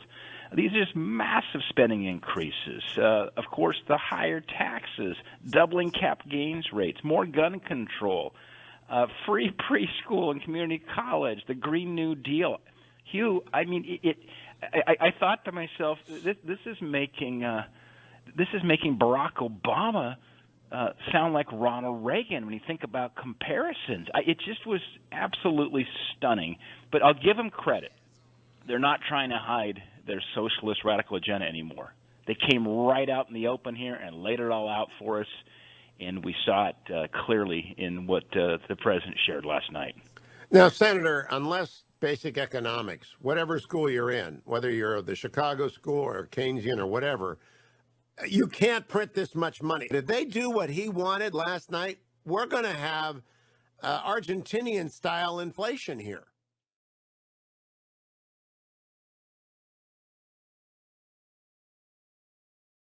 Do you wish you had gotten married earlier? Al in South Carolina, no. Married at 32. Do not feel I was ready before that. Abby in Pittsburgh. No. Met husband 4 years earlier. I could not have recognized him as a good choice. Don't hang up anybody.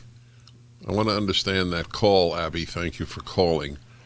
Hi, Dennis. You married at 47? No, I married at 35. Met husband 4 years earlier. What does that mean? My brother decided to be a low-pressure matchmaker and invited me and my future husband to the same party. But he didn't tell us that he wanted us to meet. And so we were both at the same party, and he asked me, my brother asked me afterward, what did you think of Ben? And I said, who?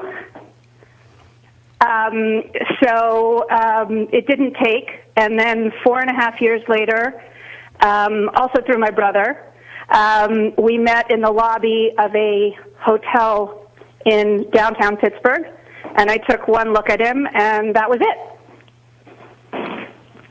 Wow. And we're married 15 years.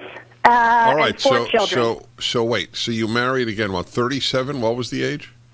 35. 35. Uh-huh. Right, which in today's world, unfortunately, is not exactly late. But it's also not early. No, it felt very late to me. Right. Well, maybe you were right. Maybe it was late, but it worked out well. Yes, but because of kids, we were very lucky that we were able to have So exactly. children. So I mean, you should be in a different category. It says here, no, you should be in the yes category. I wish I did meet this wonderful guy earlier and had children earlier. But I did meet him earlier, but I couldn't tell that he was the right guy. Oh, all right. So you could say, I wish I could tell. Yes. Okay. I enjoy this immensely. Rob in Connecticut, August in Michigan, Gary in Texas, David in New York, Mark in Michigan, Thomas in Virginia. God, I wish I could talk to all of you. I think, all things considered, people wait too long. We continue.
Trending now on The Mike Gallagher Show.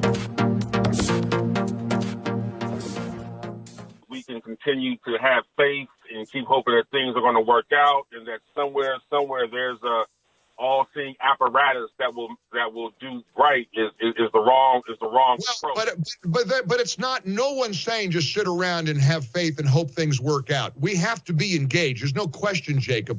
But there's no either or. You can't sit on the sidelines anymore, Jacob. You got to be involved. And incidentally, I'm honored to have you listening to the show, and I appreciate very much your kind and supportive words. I don't mean just sit around and just hope good things happen. You got to be sure that you're engaged in a voting registration process. You got to campaign for politicians. You got to volunteer at your local Republican headquarters. There's lots you can do. Jacob, I'm glad you called. Keep up with what's trending. Subscribe on YouTube and at rumble.com.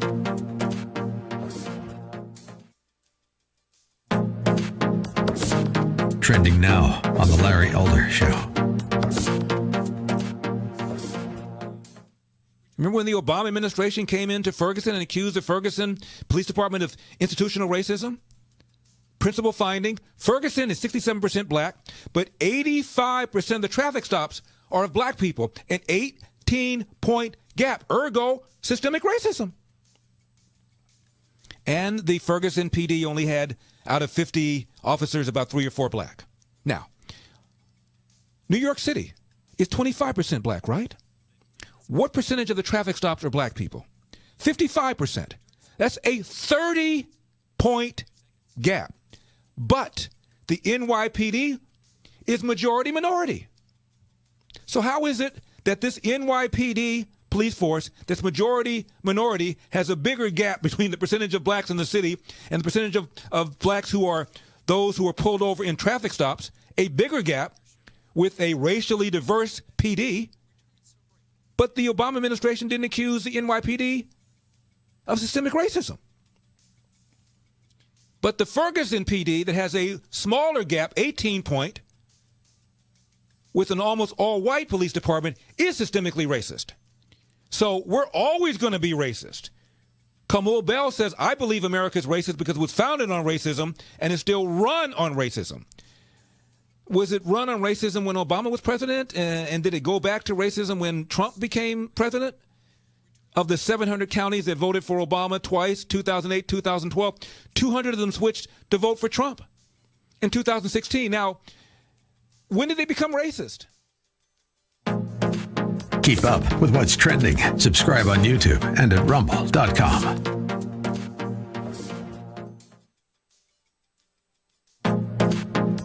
Trending now on The Hugh Hewitt Show. When President Biden said January 6th was the worst threat to democracy since the Civil War, that is a crazy statement. It is an ahistorical, crazy statement that ignores 9/11. What did you make of that? What is your old colleague Joe Biden up to? Oh, I tell you, Hugh, I'm still trying to process what I heard last night and thinking about what was once the far left fringe of the Democrat Party is truly now front and center. You know, the Bernie Sanders, Elizabeth Warren, AOC ideology, that's now in charge. It was breathtaking. You know, the $6 trillion, Hugh, in new spending proposals. These are just massive spending increases. Of course, the higher taxes, doubling cap gains rates, more gun control, free preschool and community college, the Green New Deal. Hugh, I mean, I thought to myself, this is making Barack Obama sound like Ronald Reagan when you think about comparisons. It just was absolutely stunning. But I'll give them credit. They're not trying to hide their socialist radical agenda anymore. They came right out in the open here and laid it all out for us, and we saw it clearly in what the president shared last night. Now, Senator, unless basic economics, whatever school you're in, whether you're the Chicago school or Keynesian or whatever, you can't print this much money. If they do what he wanted last night, we're going to have Argentinian-style inflation here. Keep up with what's trending. Subscribe on YouTube and at rumble.com.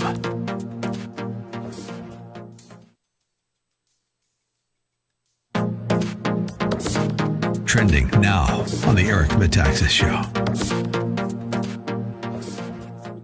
I think many people on the far left today think teaching civics is a way of enshrining colonialism and slavery and talking about our family. But you understand, this is what I'm talking about. The Upper West Side of Manhattan has taken over the culture. And, I don't say that, I'm not speaking as an anti-Semite or as a hater of liberals, but I mean, there's a worldview, the red diaper babies, that worldview.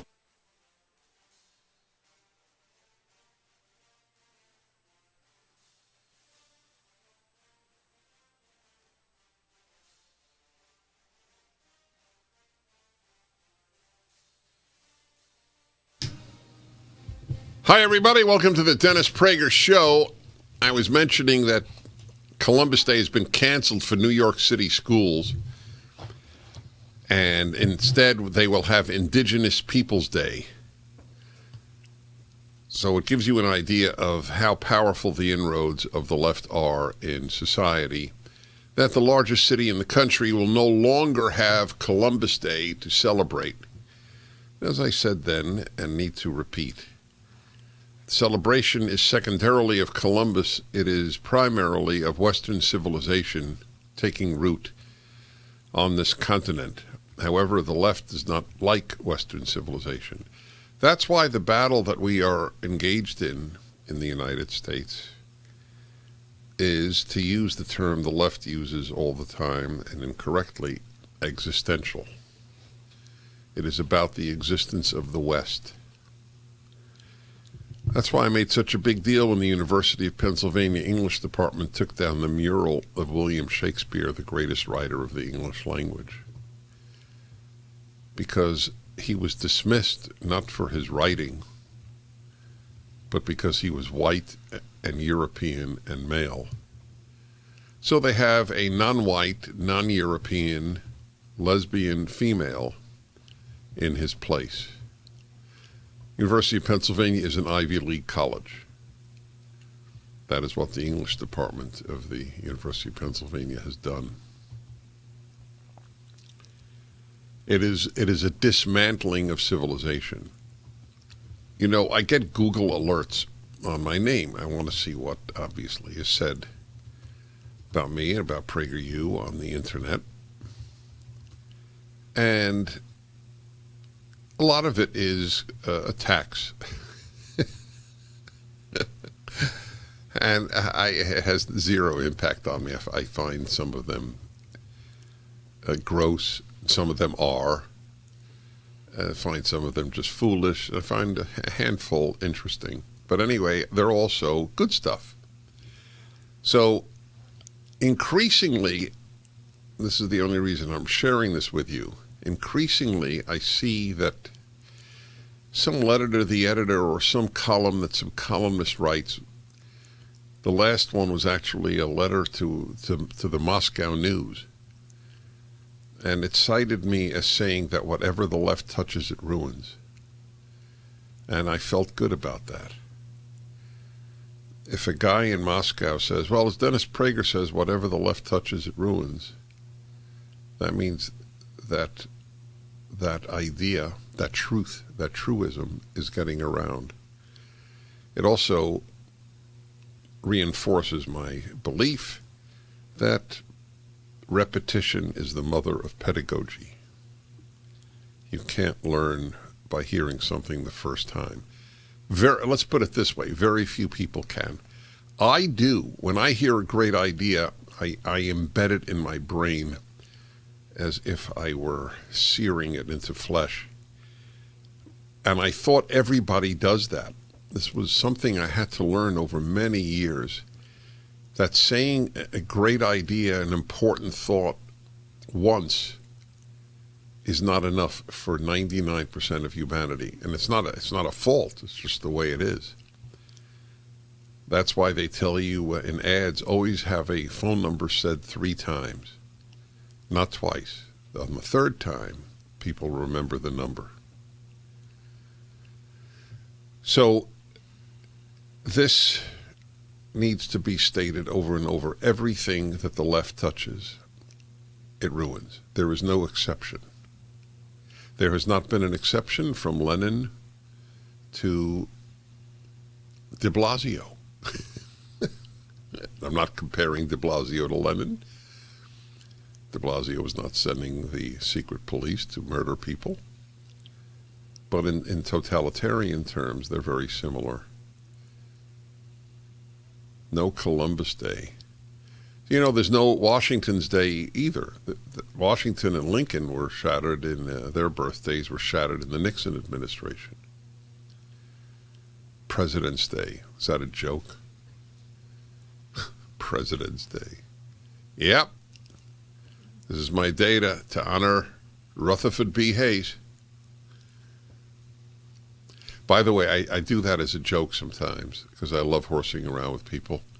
I will ask a waiter or waitress, just out of curiosity, do you know who Franklin Pierce is?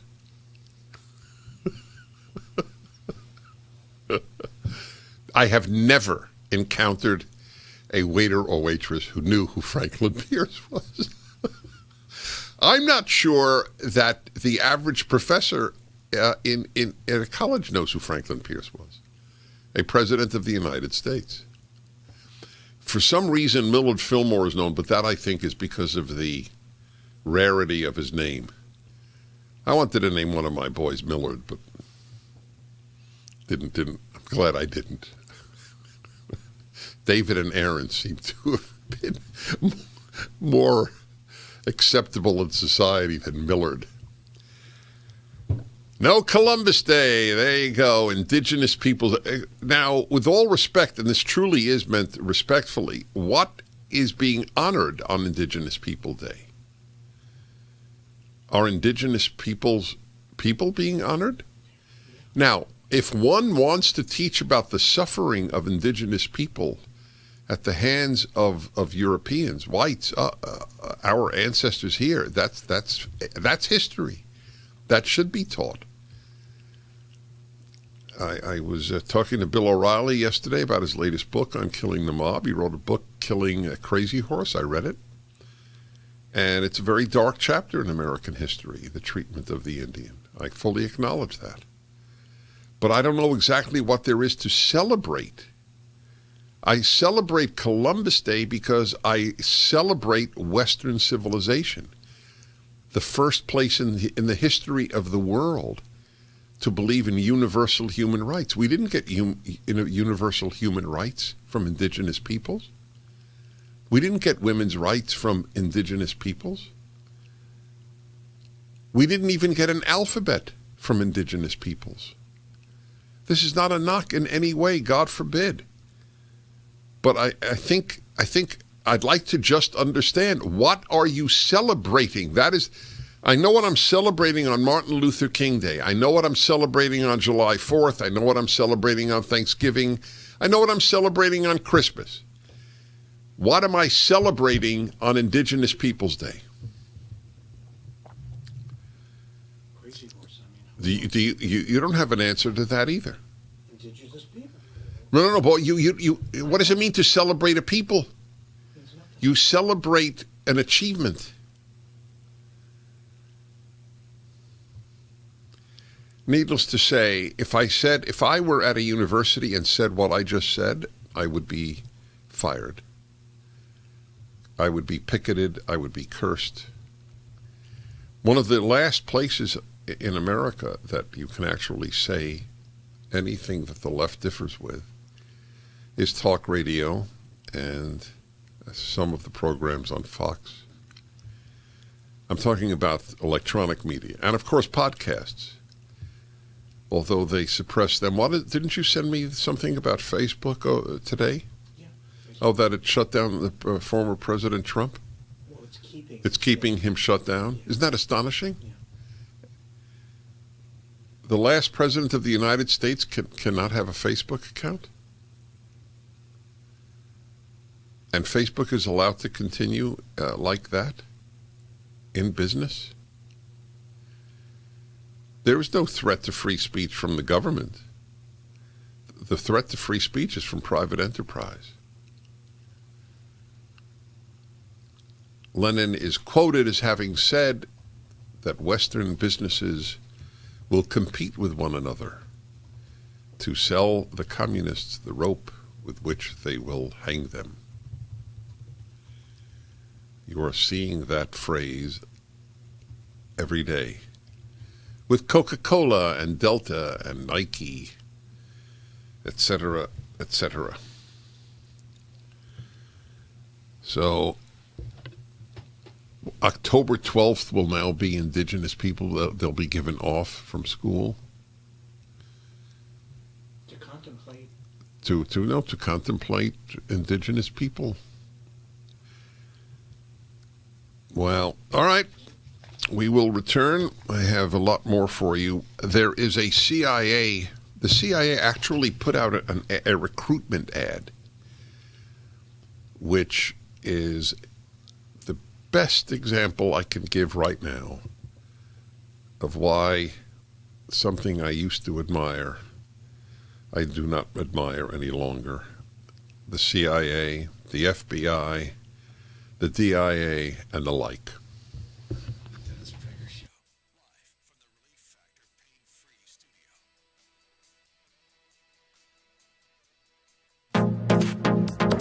Trending now on the Mike Gallagher Show. Here's Jacob. Hi, Jacob. How are you? Good, Mike. Thanks for taking the call. You bet. I want to say I'm very proud to be a listener. I'm a man of color, and I just want to let you know, man, that people in our community don't view you the way that it may be put out there. In fact, most people, if they listen, they will be more on our side. But I think that what the right needs to understand is you're not dealing with people right now on the left who are rational or who really care about fairness. They're taking the ends justify the means approach. Not only that, we're not dealing with people who act in good faith. You know, that's what's bad. I mean, I like disagreeing with people. I like hearing people with different points of view. I don't mind a debate. But you got to come at it with good faith. You got to come at it from a place of integrity and truth, Jacob. Well, I think what it is that these modern day Democrats, and it's cut from the Obama camp, learned from the 2000 election, in which people like my father, who was a traditional Democrat, felt that the Democrats were weak. Well, the Republicans now, and for the most part leading with John Roberts, have taken the reverse approach. As to where these modern-day Democrats are saying, you know, we're going to do whatever to win, and there's still this hope of faith. In Michigan, for example, this has been a long-term plan. This started in Michigan, for example, in 2018 when the ACLU filed a lawsuit to change voting rights at the constitutional level in the state of Michigan. So this was a plan that they implemented across several strategic states, probably right after 2016.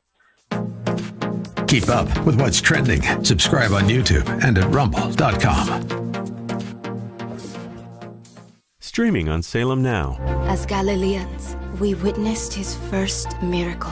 This is the most profound discovery in human history. This discovery proves that he is coming back.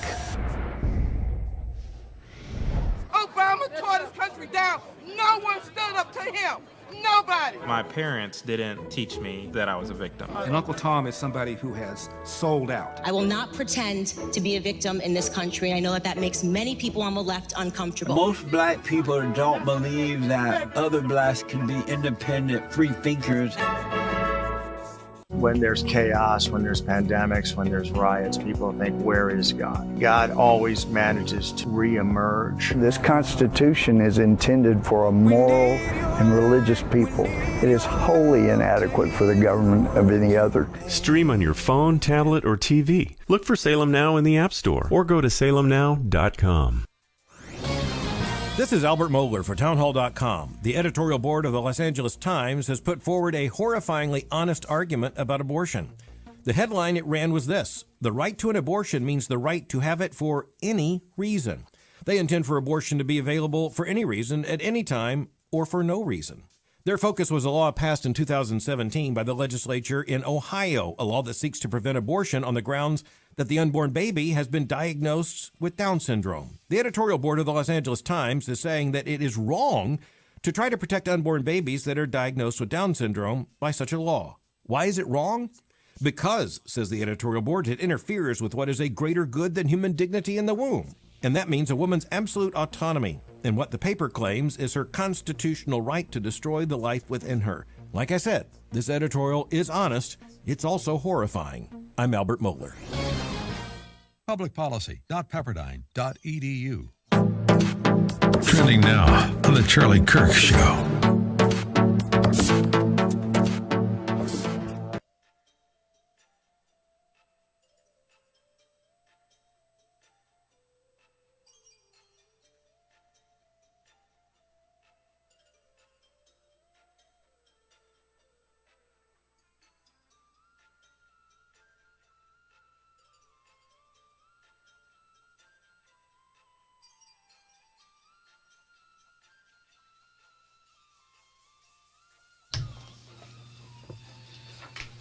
Okay, everybody, welcome back, or welcome to the Dennis Prager Show. I want to remind you about a major savings. This is the serious thing. It's $800 a year on average if you go to Pure Talk, and instead of your current service, Verizon, AT&T, or T-Mobile. $30 a month, unlimited text, unlimited talk, 6 gigabytes of data. I didn't believe it fully. I thought it was probably a pretty lousy service. Actually got a phone through them and signed up. It's the same service as T-Mobile, Verizon, and AT&T, except that's the price. And you can get the first month half off by using the promo code. I always wonder if it's Prager or no, it's no promo code here. It's Dennis Prager. Just say Dennis Prager, dial pound 250. On your current phone, pound 250, and say Dennis Prager. It works. I have tested it because I do not endorse what I do not use or have not tried. All right, I welcome you back to the Dennis Prager Show. Think about what it is to be a young person in America today. This is, you go to a regular school, private or public, it's irrelevant. You learn that the United States was founded to encourage slavery, fought the Revolutionary War to preserve slavery, is systemically racist to this day. Cops routinely murder black people for no good reason except that they're black. That Columbus was a genocidal maniac, and so we shouldn't celebrate his birthday. And that aside from your future being quite ugly as an American, you have nothing in common. You are inherently different from people of other races, that you are defined by your color, and your future is in question. You may not survive because of global warming. Fun to be a kid in America today, eh? When I think of my youth in America, I was proud to be American. Of course I knew about slavery. What on God's earth was the Civil War fought about? Prohibition. So, of course I knew it. And I also knew that America was becoming the best place on earth for a black human being to live, which is what I now believe. Can you name a better place for a black human being to live than the United States? I'll tell you this. Very many millions of black Africans think America is the best place to live. That's why they try to move here. By the way, they're one of the more successful immigrant groups, black Africans who come to the United States. I think the Nigerians, for example, I think they earn more than whites do. And far more, this was true already by 1980 something. Far more blacks came from Africa to the United States as immigrants than came as slaves. Millions and millions have come as immigrants. 300,000 came as slaves. 300-something thousand, I think 340. How many kids in any school in the United States know what I just said? Answer is 0. Literally 0. Think it's relevant? I do. So I grew up thinking this was a wonderful place. So I grew up watching Superman, whose motto was truth, justice, and the American way. And I never thought about the government. I never thought about these issues. I just thought about being a kid. When's the next stickball game? Those of you who didn't grow up in New York may not know what stickball is. There were a lot of games we played in New York that I don't think most people know, like stoop ball. How's that? You know what stoop ball is? Where'd you grow up, Arizona? Oh, California. Oh, you would never know stoop ball. You're too busy surfing. I didn't know what surfing was, so there you go. What the hell is surfing? Anyway, stoop ball is, there are steps, very commonly, like I grew up in Brooklyn, steps leading up to your front door. So you would throw the ball at the steps, and that would be your hit. The guy standing in the street, if he caught it, you were out. One bounce, it was a single, and so on. So, anyway, that's what I thought about. Thought about girls. Girls thought about boys. What a sick upbringing. Terrible. Went to synagogue every week. Oh, my God. Can you imagine? What a deprived childhood. Thought America was a good place. Thought my future was bright. Not that there was an existential threat to my life from nature. One of the greatest hoaxes. Of course, it's not a hoax that the world is getting warmer. That's true. It's a hoax that the world's biological species are threatened. Talk about hoaxes. The latest racial hoax. You know that I could actually report to you a race hoax every single week? Here's the latest. Black Penn State professors report noose behind house. Ends up being part of neighbor's swing set. By the way, I don't even know if any of these are ever true. When was the last swastika on a black kid's dorm room actually painted by a Nazi? I don't remember any such. I don't remember one. Or a noose put by a white racist. College Fix, May 1st. Earlier this week, a pair of black Penn State University professors reported a noose in a tree behind their house.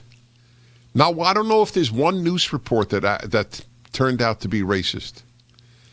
As reported in the PSU student newspaper, that's Penn State University, the Daily Collegian, the professors said the incident was, quote, deeply distressing. There are a certain number of words, as soon as I hear it, I know it's a lefty talking.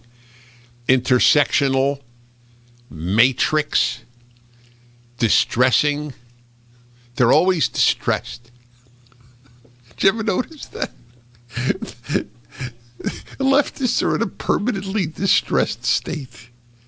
It's hard to be a leftist because you're not a happy human. Deeply distressing to them and their family. The Center Daily Times notes the professors believed the noose, quote unquote, was, quote, deliberately placed on the tree to harass them. Responding to the professor's call about possible harassment, Powton Township Police Department collected the noose and began investigating around the neighborhood. PSU President Eric Barron sprung into action, posting a statement, quote, expressing concern. That's another one, concern. Like the Union of Concerned Scientists. Turns out it was part of a swing set. We'll be back. I'm Dennis Prager.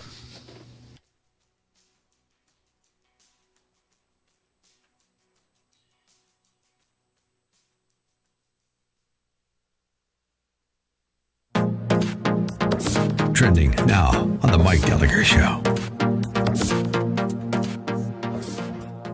For the hot new summer blockbuster, he and his dazzling co-star, Kamala. His use of voice modulation was rather extraordinary given the television era, and it served as cover at times for unspooling an ambition in this speech that was Rooseveltian in size and scope. It was really beautiful. I mean, it was beautiful. he's developing a kind of positive populism. He also talked about the soul of America, and that was so passionate when he talked about the injustice, the knee of injustice is on the neck of Black America. His connections to the people in this room, I'm not even sure if all of them are deserving of them, but he does not care. He gives to them the benefit of the doubt. And his voice, that kind of grandfatherly, whispery voice, and the fact that it actually wasn't a big raucous crowd, let that intimacy really land. Every single sentence had a very clear point to it, and every line of it had that Biden humility in it. He's really trying to bring the country together. It was a make America feel good night. Wait a second. Wasn't that the President of the United States talking? No, that's what you thought. In fact, it was Jesus in aviator glasses. What Joe Biden said last night was beautiful, beautiful. It was intimate, grandfatherly, indeed Rooseveltian. So there's a good litmus test with that kind of commentary. Anybody who tells you that Tucker isn't fantastic and you shouldn't be watching Tucker Carlson, don't trust them because they ain't one of us. Keep up with what's trending. Subscribe on YouTube and at rumble.com.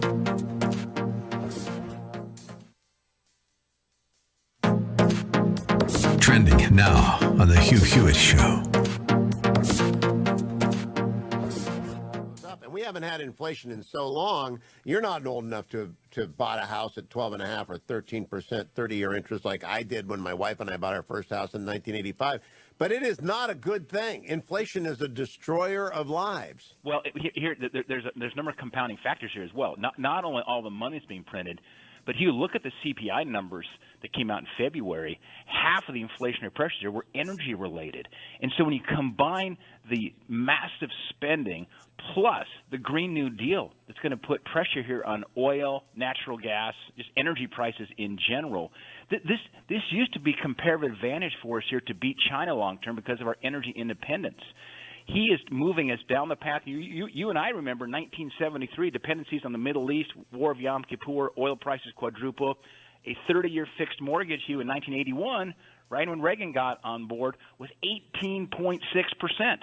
And we have a generation that does not understand what happens with inflation and interest rates and how that absolutely destroys an economy, frankly, destroys families. When you look at your colleagues in the Senate dining room, and I've had lunch up there before, and I know you folks all get together and get along fine in their Bible studies, and everybody's a human being, and nobody wants to screw up. But honestly, do they not get that? Do they not understand what they're unleashing on this country? And it will destroy poor people. It's poor people and old people on fixed incomes especially who are crushed by inflation. It worked your whole life to be 80 years old with a pension and happy, and all of a sudden you cannot buy food. What Biden is doing and the left is absolutely an attack on the working class of this country. Keep up with what's trending. Subscribe on YouTube and at rumble.com.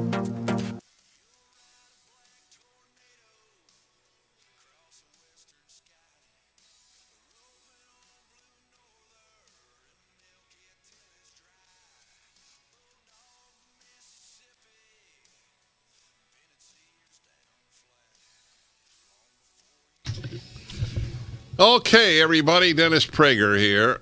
I won't read you was it Penn State University, the president's comments about racism have to be fought at his campus. The noose was a kid's a rope that he had thrown away after using it for a swing set. Happens all the time. That's how I know how little racism there is in the United States, because 99% of the incidents of these things turn out either to be a hoax or a mistake. They're looking for racism. As I often note to people, Jews did not have to look for anti-Semitism in Germany. But you have to look for racism in America. Because there's so little. Except on the left, which is very racist. So, the CIA has put out, it's actually unbelievable. If this does not breed contempt for the CIA on your part, there's something wrong with you. And I don't like insulting people, but there's something wrong with you. If you think this is this shows you that we should have faith in the CIA. The CIA is actually not, at least at the top, is so corrupt that it's not merely a matter of utter and total incompetence. It is a matter of, it might be an arm of the Democratic Party now, this is police state type stuff. I never thought I would talk like this in my life. Never. America veering toward a police state? See what happened to Rudy Giuliani? You don't think that that's reminiscent of a police state, whatever you think of Rudy Giuliani? Or the people still in prison from July 16th? Wasn't it July 16th? From June, what was it, June? What was the day of the riot at the Capitol? January 6th. Oh, yeah, January what? 6th. January 6th, right.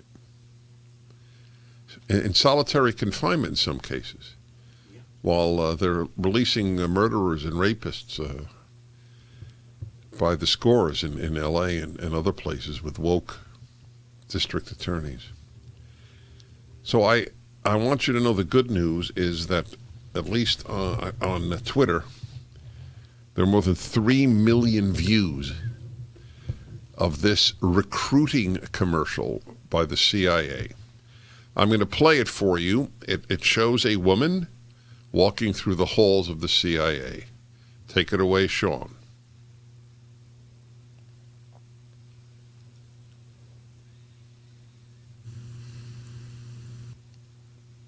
Well. When I was 17, I quoted Zora Neale Hurston's How It Feels to Be Colored Me in my college application essay. The line that spoke to me stated simply, I am not tragically colored. There is no sorrow dammed up in my soul nor lurking behind my eyes. I do not mind at all. At 17, I had no idea what life would bring, but Zora's sentiment articulated so beautifully how I felt as a daughter of immigrants then and now. Nothing about me was or is tragic. I am perfectly made. I can wax eloquent on complex legal issues in English while also belting Guayaquil de mis amores in Spanish. I can change a diaper with one hand and console a crying toddler with the other. Okay, let's hold it there for a second. So if I showed this to you, what would you think it was an ad for or a message for? Isn't that interesting? It's a very important question. I would just think basically it was a celebration of this woman's life. And I don't know what else it would, or if it ended with, and that's why I went to college, and so should you. Yeah, you were a college recruiting. Yeah, college recruit. By the way, some of the language is so odd to me, and I'm not blaming this woman, but I was made perfect. Yeah. Who walks around thinking they were made perfect?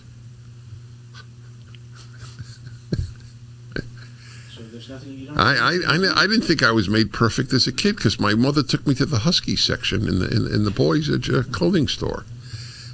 I knew I was imperfect from a very early age. Okay, that's what it is. It looks like a recruit. So, and you, who can do all this while being a woman of color, you belong at Hofstra University. Okay, continue. I'm a woman of color. I am a mom. I am a cisgender millennial who's been diagnosed with generalized anxiety disorder. Okay, this one, that's a key point there.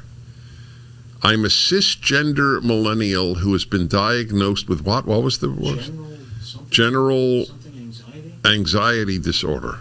I am a cisgender millennial who's been diagnosed with generalized anxiety disorder. Okay, hold on. Hold it there. When do I do this? Okay, I got to remember that. Cisgender millennial with generalized anxiety disorder. And I do belong at Hofstra. ReliefFactor.com. Please visit it and help yourself relieve yourself of pain. I only advertise this. I said no in the beginning. Then my wife told me she's been using it, and it 100% relieves her of her knee pain. She forgets to take it, the knee pain comes back. It's that good. Try it for 3 weeks. You'll know in 3 weeks if it works. $20. That's the whole try. ReliefFactor.com, 800-500-8384.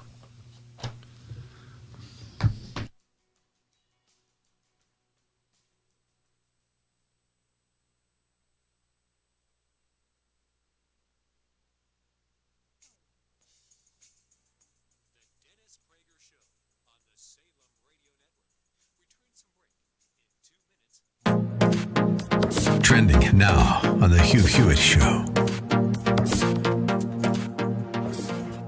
And we haven't had inflation in so long. You're not old enough to have bought a house at 12.5% or 13% 30-year interest like I did when my wife and I bought our first house in 1985.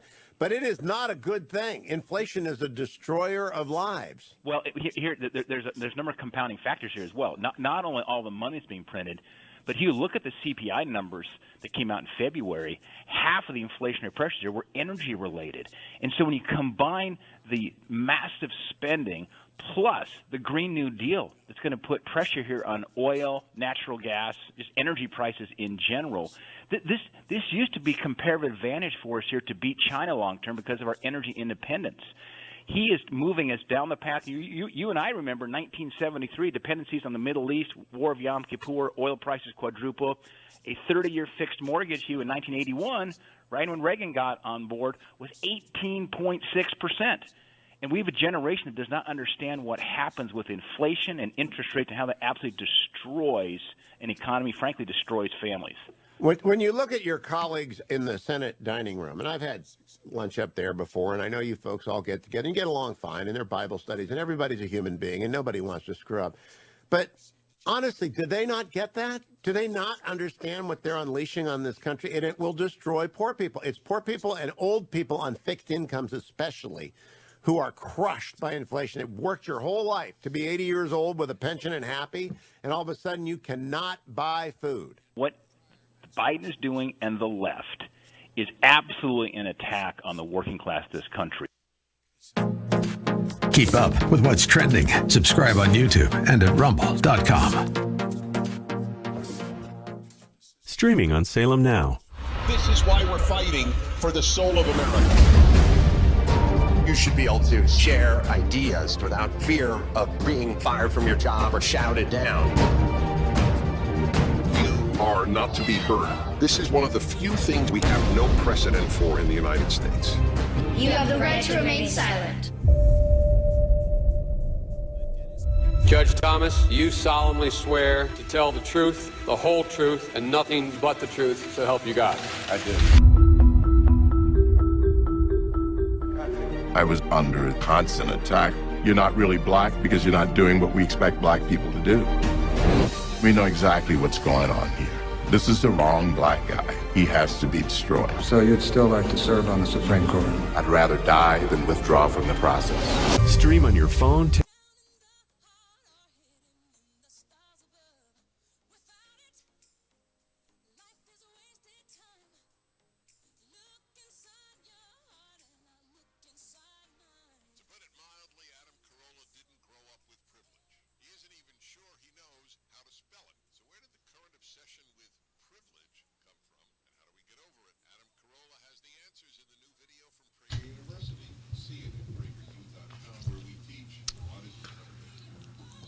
Hi, everybody. Dennis Prager here. I have the highest regard for Adam Carolla. He's a special man, a special American. If this CIA recruitment ad does not depress you, there's only one explanation that I can think of. You want America to fail. If you want America to fail, the CIA is doing a good job at hastening the process of our failure. This ad is a farce.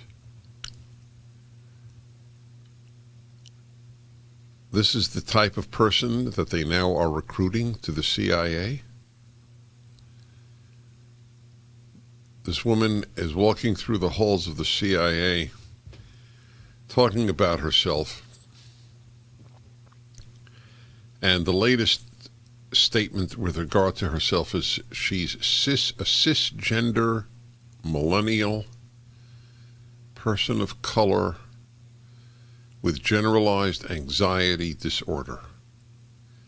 Now, if that is not the perfect candidate for the CIA, who is?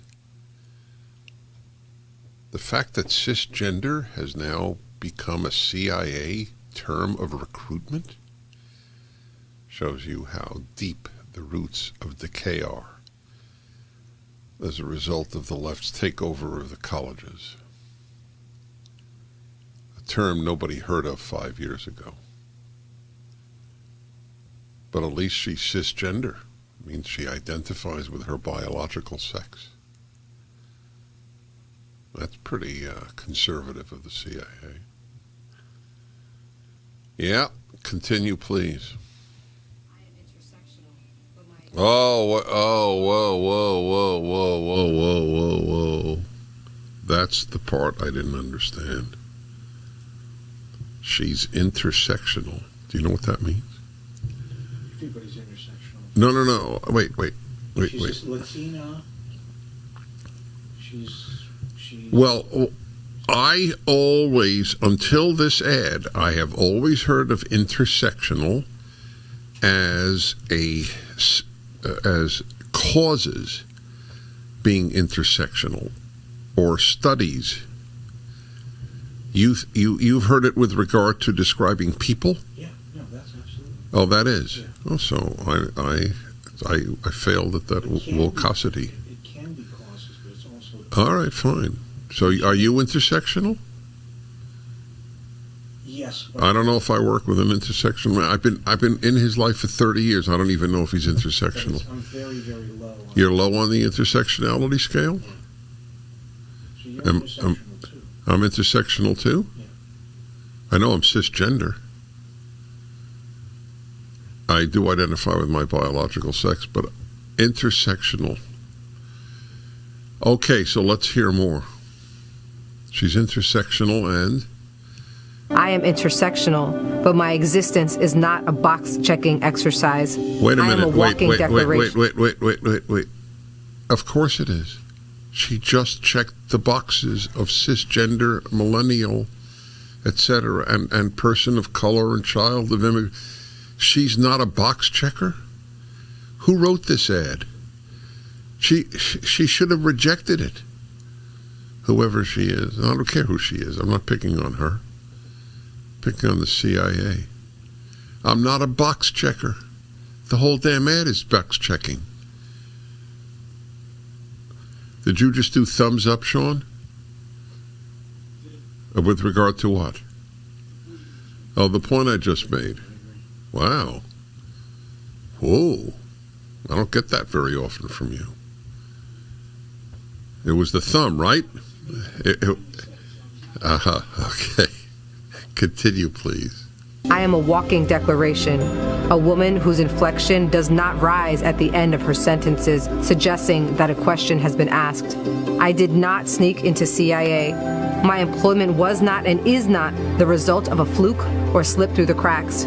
I earned my way in, and I earned my way up the ranks of this organization. I am educated, qualified, and competent, and sometimes I struggle. I struggle feeling like I could do more, be more to my two sons, and I struggle leaving the office when I feel there's so much more to do. By the way, you'll notice the absence, I think, I don't remember the whole ad, but so far, I could do more. And you would think the logical conclusion to the sentence is, for my country. Isn't that why you're in the CIA? For my two sons. I think it's beautiful. But what does that have to do with the CIA? What did Gutfeld say?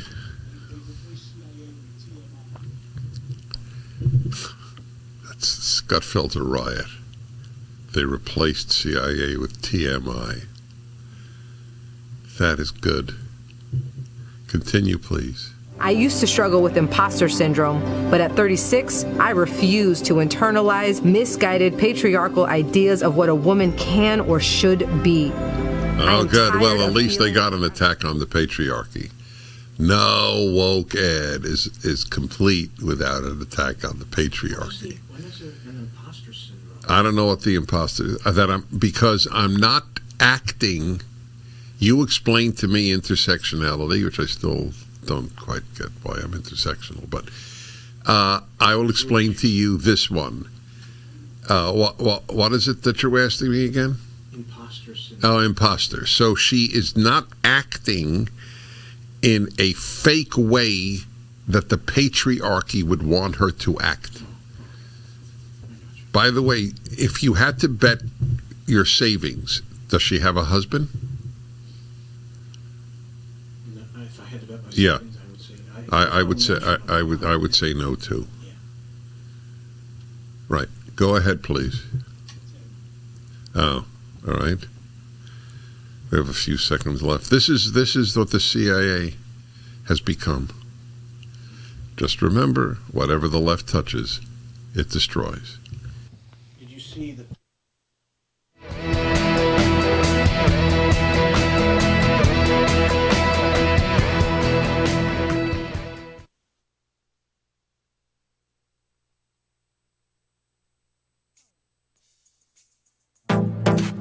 Trending now on The Charlie Kirk Show. We started talking about how certain states have handled the Chinese coronavirus and the lockdowns alongside of it differently than others, which, by the way, is an attribute of the American system. It is a positive that we are able to have certain states handle this more maturely than others, and that we did not have a one-size-fits-all strategy straight from Dr. Fauci. It's a good thing that Dr. Fauci was giving recommendations and not orders. It's a very positive thing. But I started to ask myself the question, I explored this last night and a little bit this morning, why is America reopening? Now, the obvious answer is it's because virus case rates are going down. We finally have the vaccine distributed. Keep up with what's trending. Subscribe on YouTube and at rumble.com. Streaming on Salem Now. Most people don't believe that Jesus is coming back. What if there was evidence that proves that this is all real? This discovery proves that he is coming back.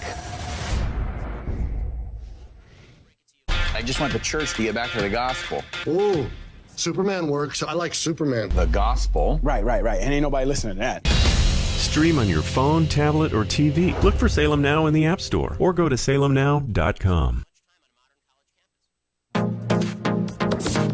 Trending now on the Eric Metaxas Show. But look, let's be honest. The Republican Party and the Democratic Party have changed so dramatically. I mean, when you talk about the choice between a Nixon and a Humphrey or a McGovern, I don't think there's anything comparable today. The party has lurched so far left. I mean, Joe Biden is a husk. I don't know who is controlling the nation, but if Joe Biden 30 years ago were president, it would actually be a moderate Democrat. What we have now is so far left that I can't imagine that most Democrats who really understand what is going on would be for what's happening. Well, look, there was a vote the other day in the Senate, and the Republicans tried to add an amendment saying that any university that discriminates in admissions against Asian Americans will lose funding. Every single Democrat voted against that because it was seen as somehow anti-Black. I don't understand how being for Asian Americans is anti-Black, but every single American Democrat voted against that, and it lost by one vote. How can you vote against a law that says you can't discriminate against Asian Americans? We have such a long history of discriminating against Asian Americans. There are now lawsuits involving Yale and Harvard and Princeton who are accused of discriminating in admission policy against Asians in order to raise the number of African Americans. They deny that there's a quota system.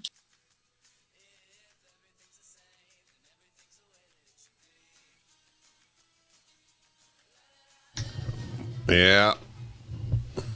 I never said this once, what I'm about to say. Not because I have any reason not to. It was never germane to any topic that I ever discussed, and I do talk about my own life. But I actually applied to the CIA when I was in graduate school. I was at SIA, and it was a big recruitment place for the CIA. SIA was School of International Affairs at Columbia. They added School of International and Public Affairs. Do you know why they did that? Because SIA sounded too much like CIA. So don't think wokeicity is brand new. It happened in my time. That's exactly why they added the word public. School of International Affairs had nothing to do with public affairs. Nothing. It was the School of International Affairs.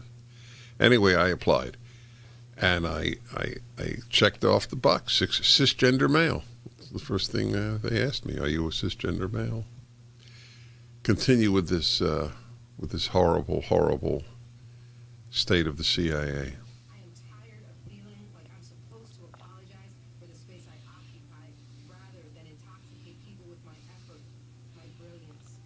Oh, my God. 1 minute. Just out of curiosity, why would she allow this? She sounds like a narcissist. Who talks like that? I am proud of me, full stop. I've never said that in my life. I don't even say it to me. I never use the term full stop. It's British. That was a joke. It was self-deprecating humor. But, and what was it? And she's perfect? What was the next one? Go on. What was it?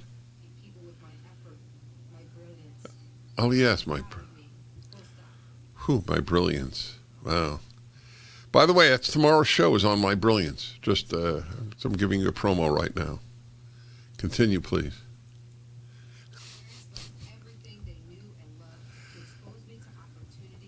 Had.